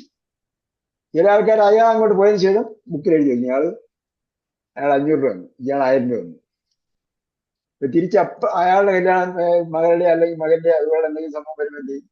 തിരിച്ചുകൊണ്ട് പോകും. അങ്ങനെ തിരിച്ചു കിട്ടാൻ വേണ്ടി കൊടുക്കുന്നതല്ല. അങ്ങനെയാണെങ്കിൽ ആ നീയത്ത് വേറെയായി. അതെന്ത് ചെയ്യും? നമ്മൾ തൽക്കാലം അയാൾക്ക് ഒരു സപ്പോർട്ട് ചെയ്യാൻ വേണ്ടി കൊടുക്കുന്നു. നമുക്ക് ആവശ്യമാകുമ്പോൾ അയാൾ വരും. അത് വേറെ രീതിയിലാണ്. അത് വേറെ രീതിയിലാണ്. കടം കൊടുത്തതായിട്ട് കണക്കാക്കുള്ളൂ. എനിക്ക് ഞാൻ അയാൾക്ക് സഹായിക്കുമ്പോൾ ഞാൻ അയാളെന്തെയും സഹായിക്കും. ആ രീതിയിലുണ്ട്. അത് ചുമ്മാ ബുദ്ധിമുട്ടുള്ള ആളാണ്, അയാൾ കാര്യങ്ങൾ നടക്കട്ടെ വിചാരിച്ച് നമ്മൾ കൊടുക്കുകയാണ്. അതിന് വേറെ രീതിയിലാണ് പരിപാടി. അപ്പൊ ഇതിന്റെ ന്യായാന്യായകളും പ്രസക്തിയും അതിനയാളുടെ നീയത്തൊക്കെ അള്ളാഹ്ക്ക് മാത്രമാണ് അറിയുന്നത്. അതാണ് അലീം. വാശ എന്ന് പറഞ്ഞാൽ അള്ളാഹ് ചിലപ്പോൾ കൂടുതൽ തരും, അള്ളാഹ് അറിഞ്ഞുകൊണ്ട് കൂടുതൽ തരും. ചിലപ്പോൾ നമ്മളെ നീയത്തനുസരിച്ച് ഏറുകയോ കുറയുകയോ ചെയ്യും. അപ്പൊ കൂടുതൽ തരാൻ വേണ്ടി അള്ളാഹിന്റെ അടുത്ത് എവിടുന്നുള്ളത്? അള്ളാഹിന്റെ അടുത്ത് ഒരുപാടുണ്ട്. വാസിയാണ്. അലീം എന്ന് പറഞ്ഞാൽ അള്ളാഹ് ആവശ്യം ഉചിതമായവർക്ക് ഉചിതമായ രീതിയിൽ കൊടുക്കും. ഹിക്മത്ത മയ്യശ, ഇതിലൊക്കെ ഒരുപാട് ഹിക്മത്ത് അടങ്ങിയിട്ടുണ്ട്. നമ്മളടുത്ത് കൊടുക്കാൻ പറഞ്ഞില്ലേ? നമ്മളടുത്ത് കൊടുക്കാൻ പറഞ്ഞപ്പോ അതിനകത്ത് ഒരുപാട് ഹിക്മത്തുണ്ട്. നല്ലതാണ് കൊടുക്കേണ്ടതെന്ന് പറഞ്ഞാൽ അപ്പൊ അവന്റെ മനസ്സിൽ എന്തായി? ആ പിശുക്കിന്റെയും അംശമേ ഉണ്ടാവില്ല. പിന്നെ അയാളുടെ മനസ്സിൽ ഒരു മാർദ്ദവവും അയാളുടെ ഒരു മാന്യതയും അയാളുടെ ഔന്നത്യവും വർദ്ധിക്കും. നല്ലതാണ് അയാൾ കൊടുക്കുന്നത്. മോശമായത് കൊടുക്കുമ്പോൾ എന്താ? അയാളുടെ മനസ്സിൽ കൊടുക്കുന്ന സമയത്ത് തന്നെ എന്തായിരിക്കും? അയാൾ തന്നെ ഒരു ഇഷ്ടപ്പെടാതെ ആയിരിക്കും കൊടുക്കുക. ഇവൻ വന്നല്ലോ എന്തായാലും കൊടുത്തോളാം വിചാരിച്ചിട്ട് കൊടുക്കും. അപ്പൊ അതിലെ ഹിക്മത്തൊക്കെ അള്ളാഹ്ക്കേ അറിയും. അപ്പൊ അയാൾ ഏത് രീതിയിലാണ് ഈ കൊടുക്കുന്നതിലൂടെ മാറ്റിയെടുക്കുന്നത്? പിന്നീട് അയാളുടെ ജനറേഷൻ ദുര്യത്ത് എന്ന് പറഞ്ഞല്ലോ, ആ ദുര്യത്ത് എങ്ങനെയാണ് ഉത്തമ ഗുണമുള്ളവരായി മാറുന്നത്? ചില ആൾക്കാരെ കുറിച്ച് നമ്മൾ പറയും, അയാള് വായിൽ കരണ്ടിയുമായി ജനിച്ചിരുന്നു.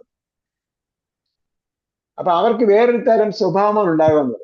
അതെങ്ങനെയാണ് സ്വഭാവം ഉണ്ടാകുന്നത്? അത് എല്ലാവർക്കും ഉണ്ടാകുമോ? വായിൽ വെള്ളിക്കരണ്ടിയുമായി ജനിച്ചവർക്ക് എല്ലാവർക്കും അങ്ങനെ ഉണ്ടാകും.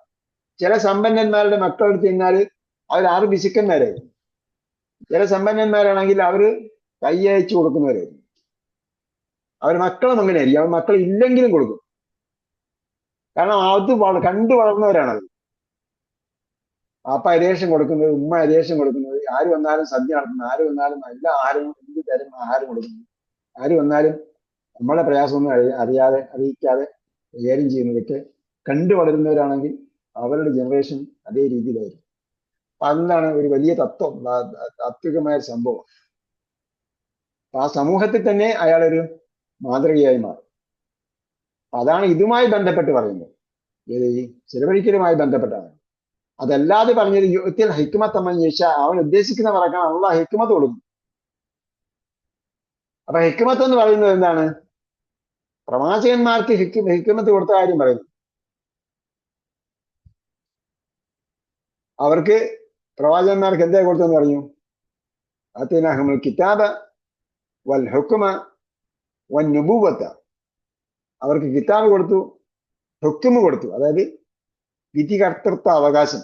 അവർ കൽപ്പിച്ചാൽ ജനങ്ങൾ പാലിക്കുന്ന രീതിയിലുള്ള ശാസനാധികാരം അവർ കൊടുത്തു. കിതാബ് കൊടുത്തു, ഹുക്മ കൊടുത്തു, നുബുവത്ത് കൊടുത്തു, പ്രവാചകത്വം കൊടുത്തു. പിന്നെയും പറഞ്ഞു അവർക്ക് ഹിക്മത്ത് കൊടുക്കുന്നത്. അപ്പൊ എന്താണ്? ഈ ഹുക്മിലും നുബുവത്തിലും കിതാബിലും പെടാത്ത കുറെ ഹിക്മത്ത് ഉണ്ട്. കിതാബിന് ഹിക്മത്തുണ്ട്, നുബുവത്തിന് ഹിക്മത്തുണ്ട്. നുബുവത്ത് എന്ന് പറഞ്ഞാൽ നബിമാർക്ക് ഹിക്മത്തുണ്ട്. അതേപോലെ കിതാബിലും ഹിക്മത്തുണ്ട്, ഹുക്കുമിലും ഹിക്മത്തുണ്ട്. അവർ ജഡ്ജ്മെന്റിലൊക്കെ ഉണ്ടാവും ഹിക്മത്തുണ്ടാവും. അത് കൂടാതെയും ഹിക്മത്തുണ്ടാകും. അല്ലേ? അപ്പൊ എന്ത് ചെയ്യണം? നമ്മൾ ഹിക്മത്തിന് വേണ്ടി പ്രാർത്ഥിച്ചുകൊണ്ടിരിക്കും. നബിമാർക്ക് മാത്രമല്ല അള്ളാഹ് ഹിക്മത്ത് കൊടുക്കും. അള്ളാഹ് പറഞ്ഞു, വലഖദ് ആതൈനാ ലുഖ്മാൻ ഹിക്മത്തൻ. ലുഖ്മാൻ അലൈഹിസ്സലാം അദ്ദേഹം ഒരു നല്ല മനുഷ്യനായിട്ടാണ് പറയുന്നത്. അത് മക്കയിൽ സുപരിചിതമായ ഒരു തത്വജ്ഞാനിയായിരുന്നു അദ്ദേഹം. പ്രവാചകനാണ് എന്നതിന് തെളിവൊന്നുമില്ല. അതുകൊണ്ട് അങ്ങനെ പറഞ്ഞാൽ പ്രവാചകന്മാർക്ക് മാത്രമല്ല അള്ളാഹ് ഹിക്മത്ത് കൊടുക്കുന്നത്. ഇതേയും പ്രവാചകന്മാർക്കല്ലാത്തവർക്കും ഉണ്ട്. ഖിദർ അലൈഹിസ്സലാമിനെ കുറിച്ച് പറയുന്നുണ്ട്. മൂസാ നബി അലൈഹി സ്വലാമിനോട് അദ്ദേഹത്തെ കാണാനും പാഠങ്ങൾ പഠിക്കാനും പറഞ്ഞു. അദ്ദേഹത്തിന് ഹിക്മത്ത് കൊടുത്ത കാര്യം ഡയറക്റ്റായിട്ട് പറയുന്നില്ലെങ്കിൽ അദ്ദേഹത്തിന് ഇടയ്ക്കൽ പോയി പഠിക്കാൻ പറഞ്ഞല്ലോ, അതും എന്താണ്? ഹിക്മത്തിന്റെ ഭാഗമാണ്. ഇപ്പൊ നബിമാർക്ക് അല്ലാത്തവർക്കും അള്ളാഹ് എന്ത് ചെയ്യും? ഹിക്മത്ത് കൊടുക്കും. അതുകൊണ്ടാണ് ഒമൻ യുഅ്തൽ ഹിക്മത ഫഖദ് ഊതിയ ഖൈറൻ കസീറ. ഹിക്മത്ത് ലഭിച്ചിട്ടുണ്ടെങ്കിൽ അവന് ഒരുപാട് നന്മ ലഭിച്ചിട്ടുണ്ട്. അത് വലിയ സംഭവമാണ്. അപ്പൊ അവൻ ഒരുപാട് പണം കിട്ടിയിട്ട് കാര്യമില്ല. നമ്പർ ഓഫ് എന്താ പറയാ വെൽത്തിന്റെ ടോട്ടൽ ക്വാണ്ടിറ്റിയോ അല്ലെങ്കിൽ അതിന്റെ വാല്യൂ അല്ല ഈ മനുഷ്യന്റെ തത്വജ്ഞാനത്തിന്റെ എന്താ പറയാ അത് കണക്കാക്കുന്നത്, പ്രസക്തി കണക്കാക്കുന്നത്, അതിന്റെ മൂല്യം കണക്കാക്കുന്നത്. ഒരു മനുഷ്യന്റെ തത്വജ്ഞാനം വെച്ചുകൊണ്ടാണ് ആ വ്യക്തിയുടെ മൂല്യം കണക്കാക്കുന്നത്, മറിച്ച് അയാളുടെ പണത്തിന്റെ അളവ് വെച്ചിട്ടല്ല. അവൻ ഹിക്മത്ത് ഫഖദ് ഊതിയ ഖൈറൻ കസീറ. അങ്ങനെ ആർക്കെങ്കിലും ഹിക്മത്ത് ലഭിച്ചിട്ടുണ്ടെങ്കിൽ അവന് മഹാഭാഗ്യവാൻ തന്നെയാണ്. വളരെയധികം തന്നെ അവൻ ലഭിച്ചത്. ഊതിയ ഖൈറൻ കസീറ. ഖൈർ എന്ന് പറഞ്ഞത് പണത്തിനും ഖൈർ എന്ന് പറയുമല്ലോ. ഇന്നഹു ലഹുബ്ബുൽ ഖൈരി ലശദീദ് എന്ന് പറയും. അപ്പൊ ഒരുപാട് പണം കിട്ടിയതിന് തുല്യമാണ് എന്ത്? ഹിക്മത്ത് ലഭിക്കുക. ഒരുപാട് നന്മയുണ്ട്. അങ്ങനെ ഖൈറിനെ പണമായിട്ട് എടുത്താൽ അതും ഇതാണ്, ഒരുപാട് പണം കിട്ടിയതിന് തുല്യമാണ് ഹിക്മത്ത് കിട്ടിയാൽ. അമ്മ യസ്ദക്കറില്ല ഉലുൽ അൽബാബ്. ബുദ്ധിയുള്ളവർക്ക് മാത്രമേ ഈ കാര്യങ്ങളൊക്കെ മനസ്സിലാവൂ. ബുദ്ധി ഇല്ലാത്തവൻ പറയും നിങ്ങൾ എല്ലാ പണവും എന്ത് ചെയ്യണം? സ്റ്റേറ്റിൽ ഡെപ്പോസിറ്റ് ചെയ്യണം, സ്റ്റേറ്റ് നിങ്ങൾക്ക് തരും, റേഷൻ തരുന്നത്. അതും ഇതും തമ്മിൽ ഒരുപാട് വ്യത്യാസമുണ്ട്. ഇവിടെ എന്ത് ചെയ്യാണ്? ആദ്യം നിർബന്ധമായും 2.5 കൊടുക്കണമെന്ന് പറഞ്ഞു. പിന്നെ ബാക്കിയെല്ലാം ഓപ്ഷനിലാക്കി, അല്ലെങ്കിൽ 5 to 10% അഗ്രികൾച്ചറിൽ കൊടുക്കാൻ പറ്റും. ബാക്കിയെല്ലാം എന്താണ്? ഓപ്ഷനിൽ. അപ്പൊ ഓപ്ഷനിലൂടെ എന്താവും? അവിടെയാണ് അവന്റെ ഫിലോസഫി വളരുന്നത്, അവന്റെ ബുദ്ധിയും അവന്റെ മനസ്സും വളരുന്നത് അവിടെയാണ്. അങ്ങനെ വളർത്തിയെടുക്കാനാണ് ഇസ്ലാം ഉദ്ദേശിക്കുന്നത്.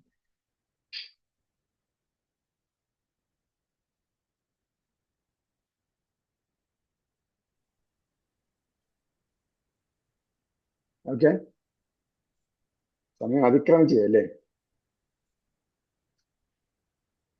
എന്താ പറയാനുള്ളത്?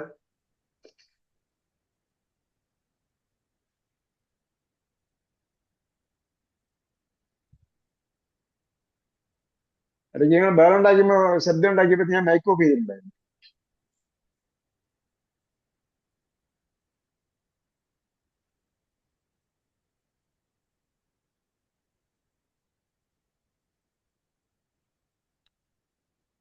നിങ്ങൾ എന്താ പറയാനുണ്ടോ?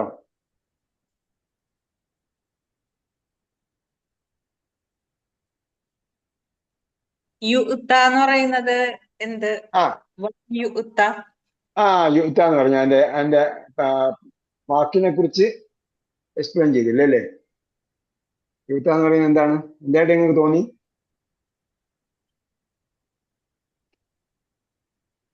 ആത്ത യുക്തി. ആത്ത യുക്തി. ആത്ത യുക്തി എന്താണ്? കൊണ്ടുവന്നു. നൽകി. ആത്ത നൽകി. യുക്തി നൽകും. യുക്ത നൽകപ്പെടും. യുക്തി എന്നുള്ളത് യുക്ത എഴുതുമ്പോ ഹദാ പോലെയാണ് എഴുതേണ്ടത്. യുക്ത ഹദായുടെ പോലത്തെ അലിഫുണ്ട് അവിടെ, യാന്റെ ഷേപ്പിലുള്ള. പിന്നെ മൻ വന്നപ്പോ കണ്ടീഷണൽ മൻ ആയതുകൊണ്ട്, മൻ എല്ലാ സ്ഥലത്തും അല്ല, മൻ രണ്ട് രീതിയിൽ വരും. ഏതൊരുവൻ നൽകിയോ അവൻ ഇത് ലഭിക്കും എന്ന് പറഞ്ഞാൽ എന്തായി? മൻ ഉപാധിയുടെ മന്നാണ്. ഉപാധിന് വന്നാഹി ഫതഹ വരുന്നത്. ഷർത്ത് പറഞ്ഞല്ലോ. ഷർത്തിന് ഫതഹ. ഷർത്തിന് ഫതഹോ? അയ്യോ, ഷർത്തിന് ഫതഹ എന്ന് ആര് പറഞ്ഞു? സോറി ഇവിടെ പറഞ്ഞതാ. ഇവിടെ പറഞ്ഞെന്ന് പറഞ്ഞാല് അതെ, ഇവിടെ പറഞ്ഞല്ലേ?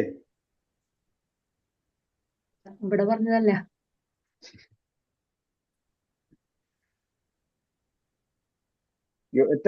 എന്ന് പറഞ്ഞപ്പോഴത്തേക്ക് മൻ ഉപാധിയുടെ മൻ വന്നാൽ എന്ത് ചെയ്യണം?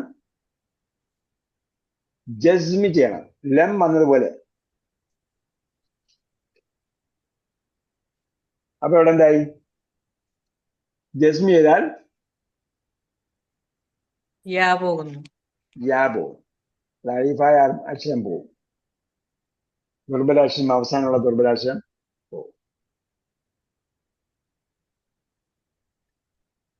അത് കർമ്മണി പ്രയോഗം അല്ലേ?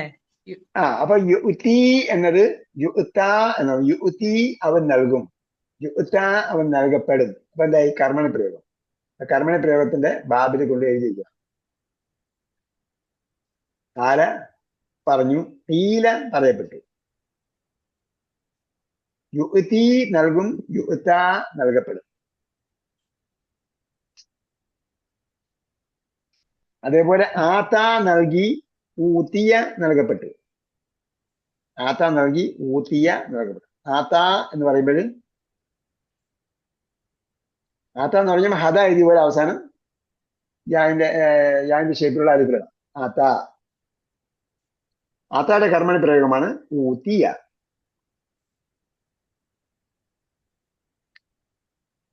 രണ്ടും ഒന്ന് തന്നെയാണ്. അതായത് ഒന്ന് മാവിയും ഒന്ന് മുന്നാരിയുമാണ്. ഒന്ന് പൂർണ്ണക്രിയയും ഒന്ന് അപൂർണക്രിയയാണ്. ഊത്തിയ അവൻ നൽകപ്പെട്ടു, യുത്തി അവൻ നൽകും, യുത്ത അവൻ നൽകപ്പെടും. മൻ വരുമ്പോൾ ദുർബലാക്ഷം പോയിട്ടാണ് ജസ്മി ചെയ്തത്. ഒമൻ യുത്തൽ ഹിക്മത ഫഖദ് ഊതിയ ഖൈറൻ കസീറ.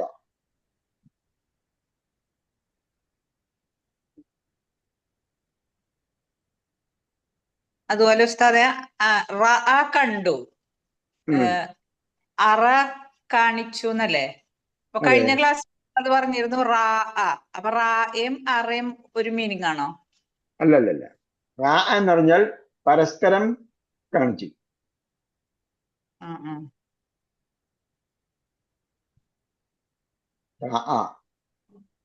ജാഹദ ഗ്രൂപ്പ്. ജാഹദ ഗ്രൂപ്പ് വരുമ്പോഴത്തേക്ക് പരസ്പരം ചെയ്തു എന്ന അർത്ഥമാണ് അധികവും വരുന്നത്. കാത്തല, കത്തല എന്ന് പറഞ്ഞാൽ വധിച്ചു. കാത്തല അങ്ങോട്ടും ഇങ്ങോട്ടും വധിച്ചു. അതിനാണ് എന്ത് ചെയ്യുന്നത്? യുദ്ധം എന്ന് പറയുന്നത്. അതുകൊണ്ടാണ് നെതന്യാഹു ചെയ്യുന്ന യുദ്ധം അല്ല എന്ന് പറയുന്നത്. കാരണം നെതന്യാഹു ചെയ്യുന്നത് എന്താണ്? വൺ സൈഡ് കില്ലിംഗ് ആണ്.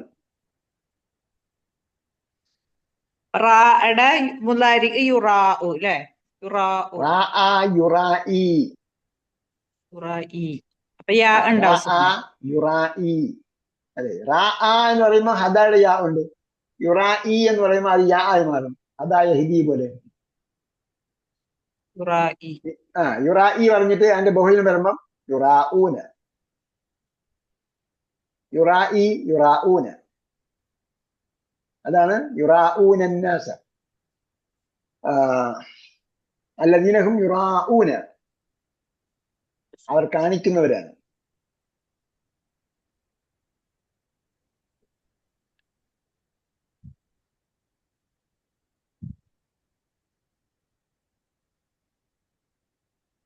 ഓക്കെ, വേറെ സംശയമൊന്നുമില്ല? സംശയാലുക്കളൊന്നുമില്ലേ?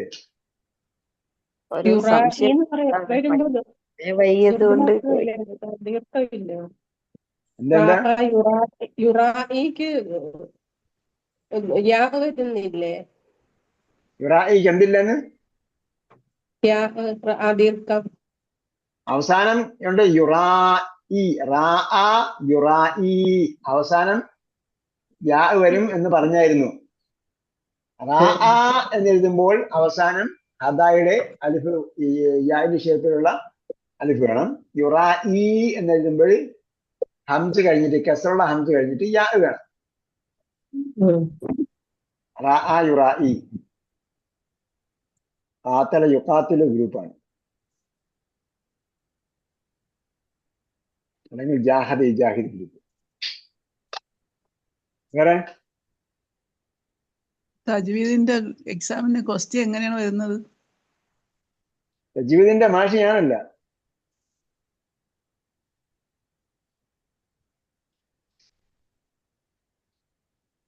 തജ്വീദിന്റെ മാലിന്യത്തുണ്ടല്ലോ. നിങ്ങൾ മാലിന്യത്തുമായി കണക്ഷൻ ഇല്ല അല്ലേ? അത് എപ്പോഴും ക്ലാസ് എടുക്കുന്ന ആളുമായി കണക്ഷൻ വേണം. എന്നാലേ നമ്മൾക്ക് ക്ലാസ് എടുക്കുന്ന ആൾ പഠിപ്പിക്കുന്നത് മനസ്സിലാവും. മനസ്സിലായാൻ പറഞ്ഞത്? ഹലോ, ചോദ്യകർത്താവ് കേട്ടോ? കേട്ട്. ആ, അപ്പൊ നമുക്ക് ഇടയ്ക്ക് സംശയം ഉള്ളത് പഠിപ്പിക്കുന്ന ആളെ വിളിച്ച് ചോദിക്കാനുള്ള ഒരു ഫ്ലെക്സിബിൾ മെന്റാലിറ്റി ഉണ്ടാകണം. നമ്മൾ ഇത്രയും ബുദ്ധിമുട്ടി പെണ്ണുങ്ങളെ പഠിപ്പിക്കാൻ ഏൽപ്പിച്ചിരിക്കുന്നത് എന്തിനാ? നമ്മളെ മെജോറിറ്റി ഓഫ് സ്റ്റുഡൻസ് ലേഡീസ് ആയതുകൊണ്ടാണ്. അല്ലെ പിന്നെ തജ്വീദ് എല്ലാം ഞാൻ തന്നെ എഴുതാൻ മതി, രാവിലെ മുതൽ വൈകുന്നേരം വരെ ഞാൻ തന്നെ പഠിപ്പിച്ചിരിക്കാൻ മതി. അല്ലെങ്കിൽ ആണുങ്ങളെ പഠിപ്പിക്കാൻ വയ്യ. അപ്പൊ ആണുങ്ങൾക്ക് ആണുങ്ങളെയും പെണ്ണുങ്ങൾക്ക് പെണ്ണുങ്ങളെയും വെച്ചിരിക്കുന്നത് അതിന് വേണ്ടിയാണ്.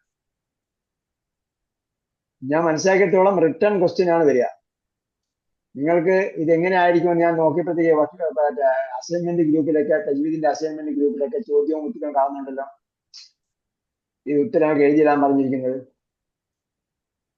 ഉണ്ടോ? അങ്ങനെ പഠിപ്പിച്ചിട്ടുണ്ടോ? ഇല്ല. പഠിപ്പിച്ചിട്ടുണ്ടെന്നാണ് കാണുന്നത്. അസൈൻമെന്റ് ഗ്രൂപ്പിൽ കാണുന്നുണ്ടല്ലോ ചിലതൊക്കെ എഴുതിയിട്ടേക്കുന്നത്. നിങ്ങൾക്ക് എന്താണോ പഠിപ്പിച്ചത് അതാണ് ചോദ്യം. അസൈൻമെന്റ് തന്നിട്ടില്ല. നിങ്ങൾ അസൈൻമെന്റ് ഗ്രൂപ്പിൽ കിടക്കുന്നു, ജീവിതത്തിന്റെ അസൈൻമെന്റ് ഗ്രൂപ്പിൽ കിടന്നു.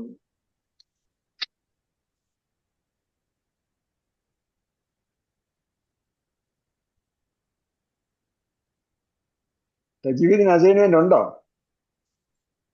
ഇല്ല, തന്നിട്ടില്ല.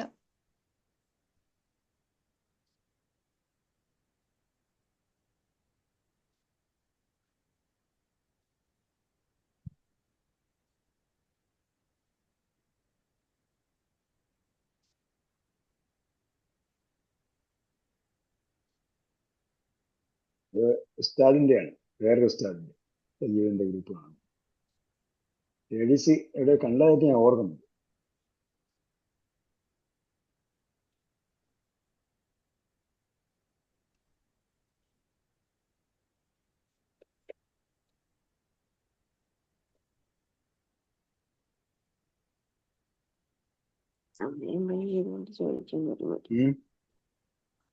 എന്തായാലും ഉസ്താദിനോട് ചോദിച്ചോളാം കേട്ടോ, മാലിന്യത്തിനോട് ചോദിച്ചോളാം എങ്ങനെ ഉണ്ടാവും. വെറുതെ ഗ്രൂപ്പിൽ മെസ്സേജ് ഇട്ടാലൊന്നും ഈ മാലിന്യത്തുകളൊന്നും നോക്കിയാണ്ടിരിക്കില്ല. എനിക്ക് നിങ്ങളെ മെസ്സേജ് ഇടുന്നില്ല.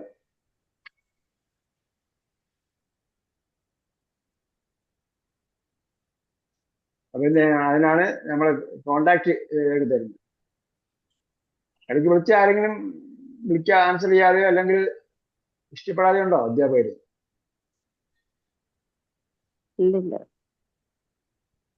ചോദിച്ചാൽ എല്ലാവരും കോപ്പറേറ്റീവ് അല്ലേ? പഠിപ്പിക്കുന്നവർ കോപ്പറേറ്റീവ് അല്ലേ? അതെ. ആ, എന്നാലേ അവർ സംശയം തീർത്ത് പഠിക്കാൻ പറ്റുമോ? സ്റ്റുഡന്റും നമ്മളെപ്പോഴും പറയാറുണ്ട്, സ്റ്റുഡന്റും അധ്യാപകയും തമ്മിൽ എന്താണ് സെയിം വേവ് ലെങ്തിലാകണമെന്നൊക്കെ പറയും.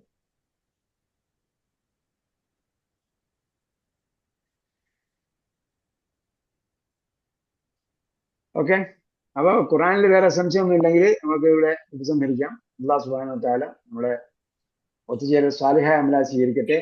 ശരിയായ ഖുറാൻ മനസ്സിലാക്കാനും ചിന്തിക്കാനും പഠിക്കാനും അത് മറ്റുള്ളവർക്ക് പഠിപ്പിച്ചു കൊടുക്കാനും അല്ലാഹു നമുക്ക് തൗഫീഖ് നൽകട്ടെ. റബ്ബനാ ആതിനാ ഫിദ് ദുനിയ ഹസനത്തൻ വഫിൽ ആഖിറതി ഹസനത്തൻ വഖിനാ അസാബന്നാർ ബിറഹ്മതിക യാ അർഹമർ റഹീമീൻ. സല്ലല്ലാഹു തആല വസല്ലം അലാ ഖൈരി ഖൽഖി മുഹമ്മദ് വഅലാ ആലിഹി വസഹ്ബിഹി അജ്മഈൻ വൽഹംദുലില്ലാഹി റബ്ബിൽ ആലമീൻ. ഇലാ ലിഖാഇ ബിഇസ്നില്ലാഹ്. അസ്സലാമു അലൈക്കും വറഹ്മത്തുള്ളാഹി വബറകാതുഹു.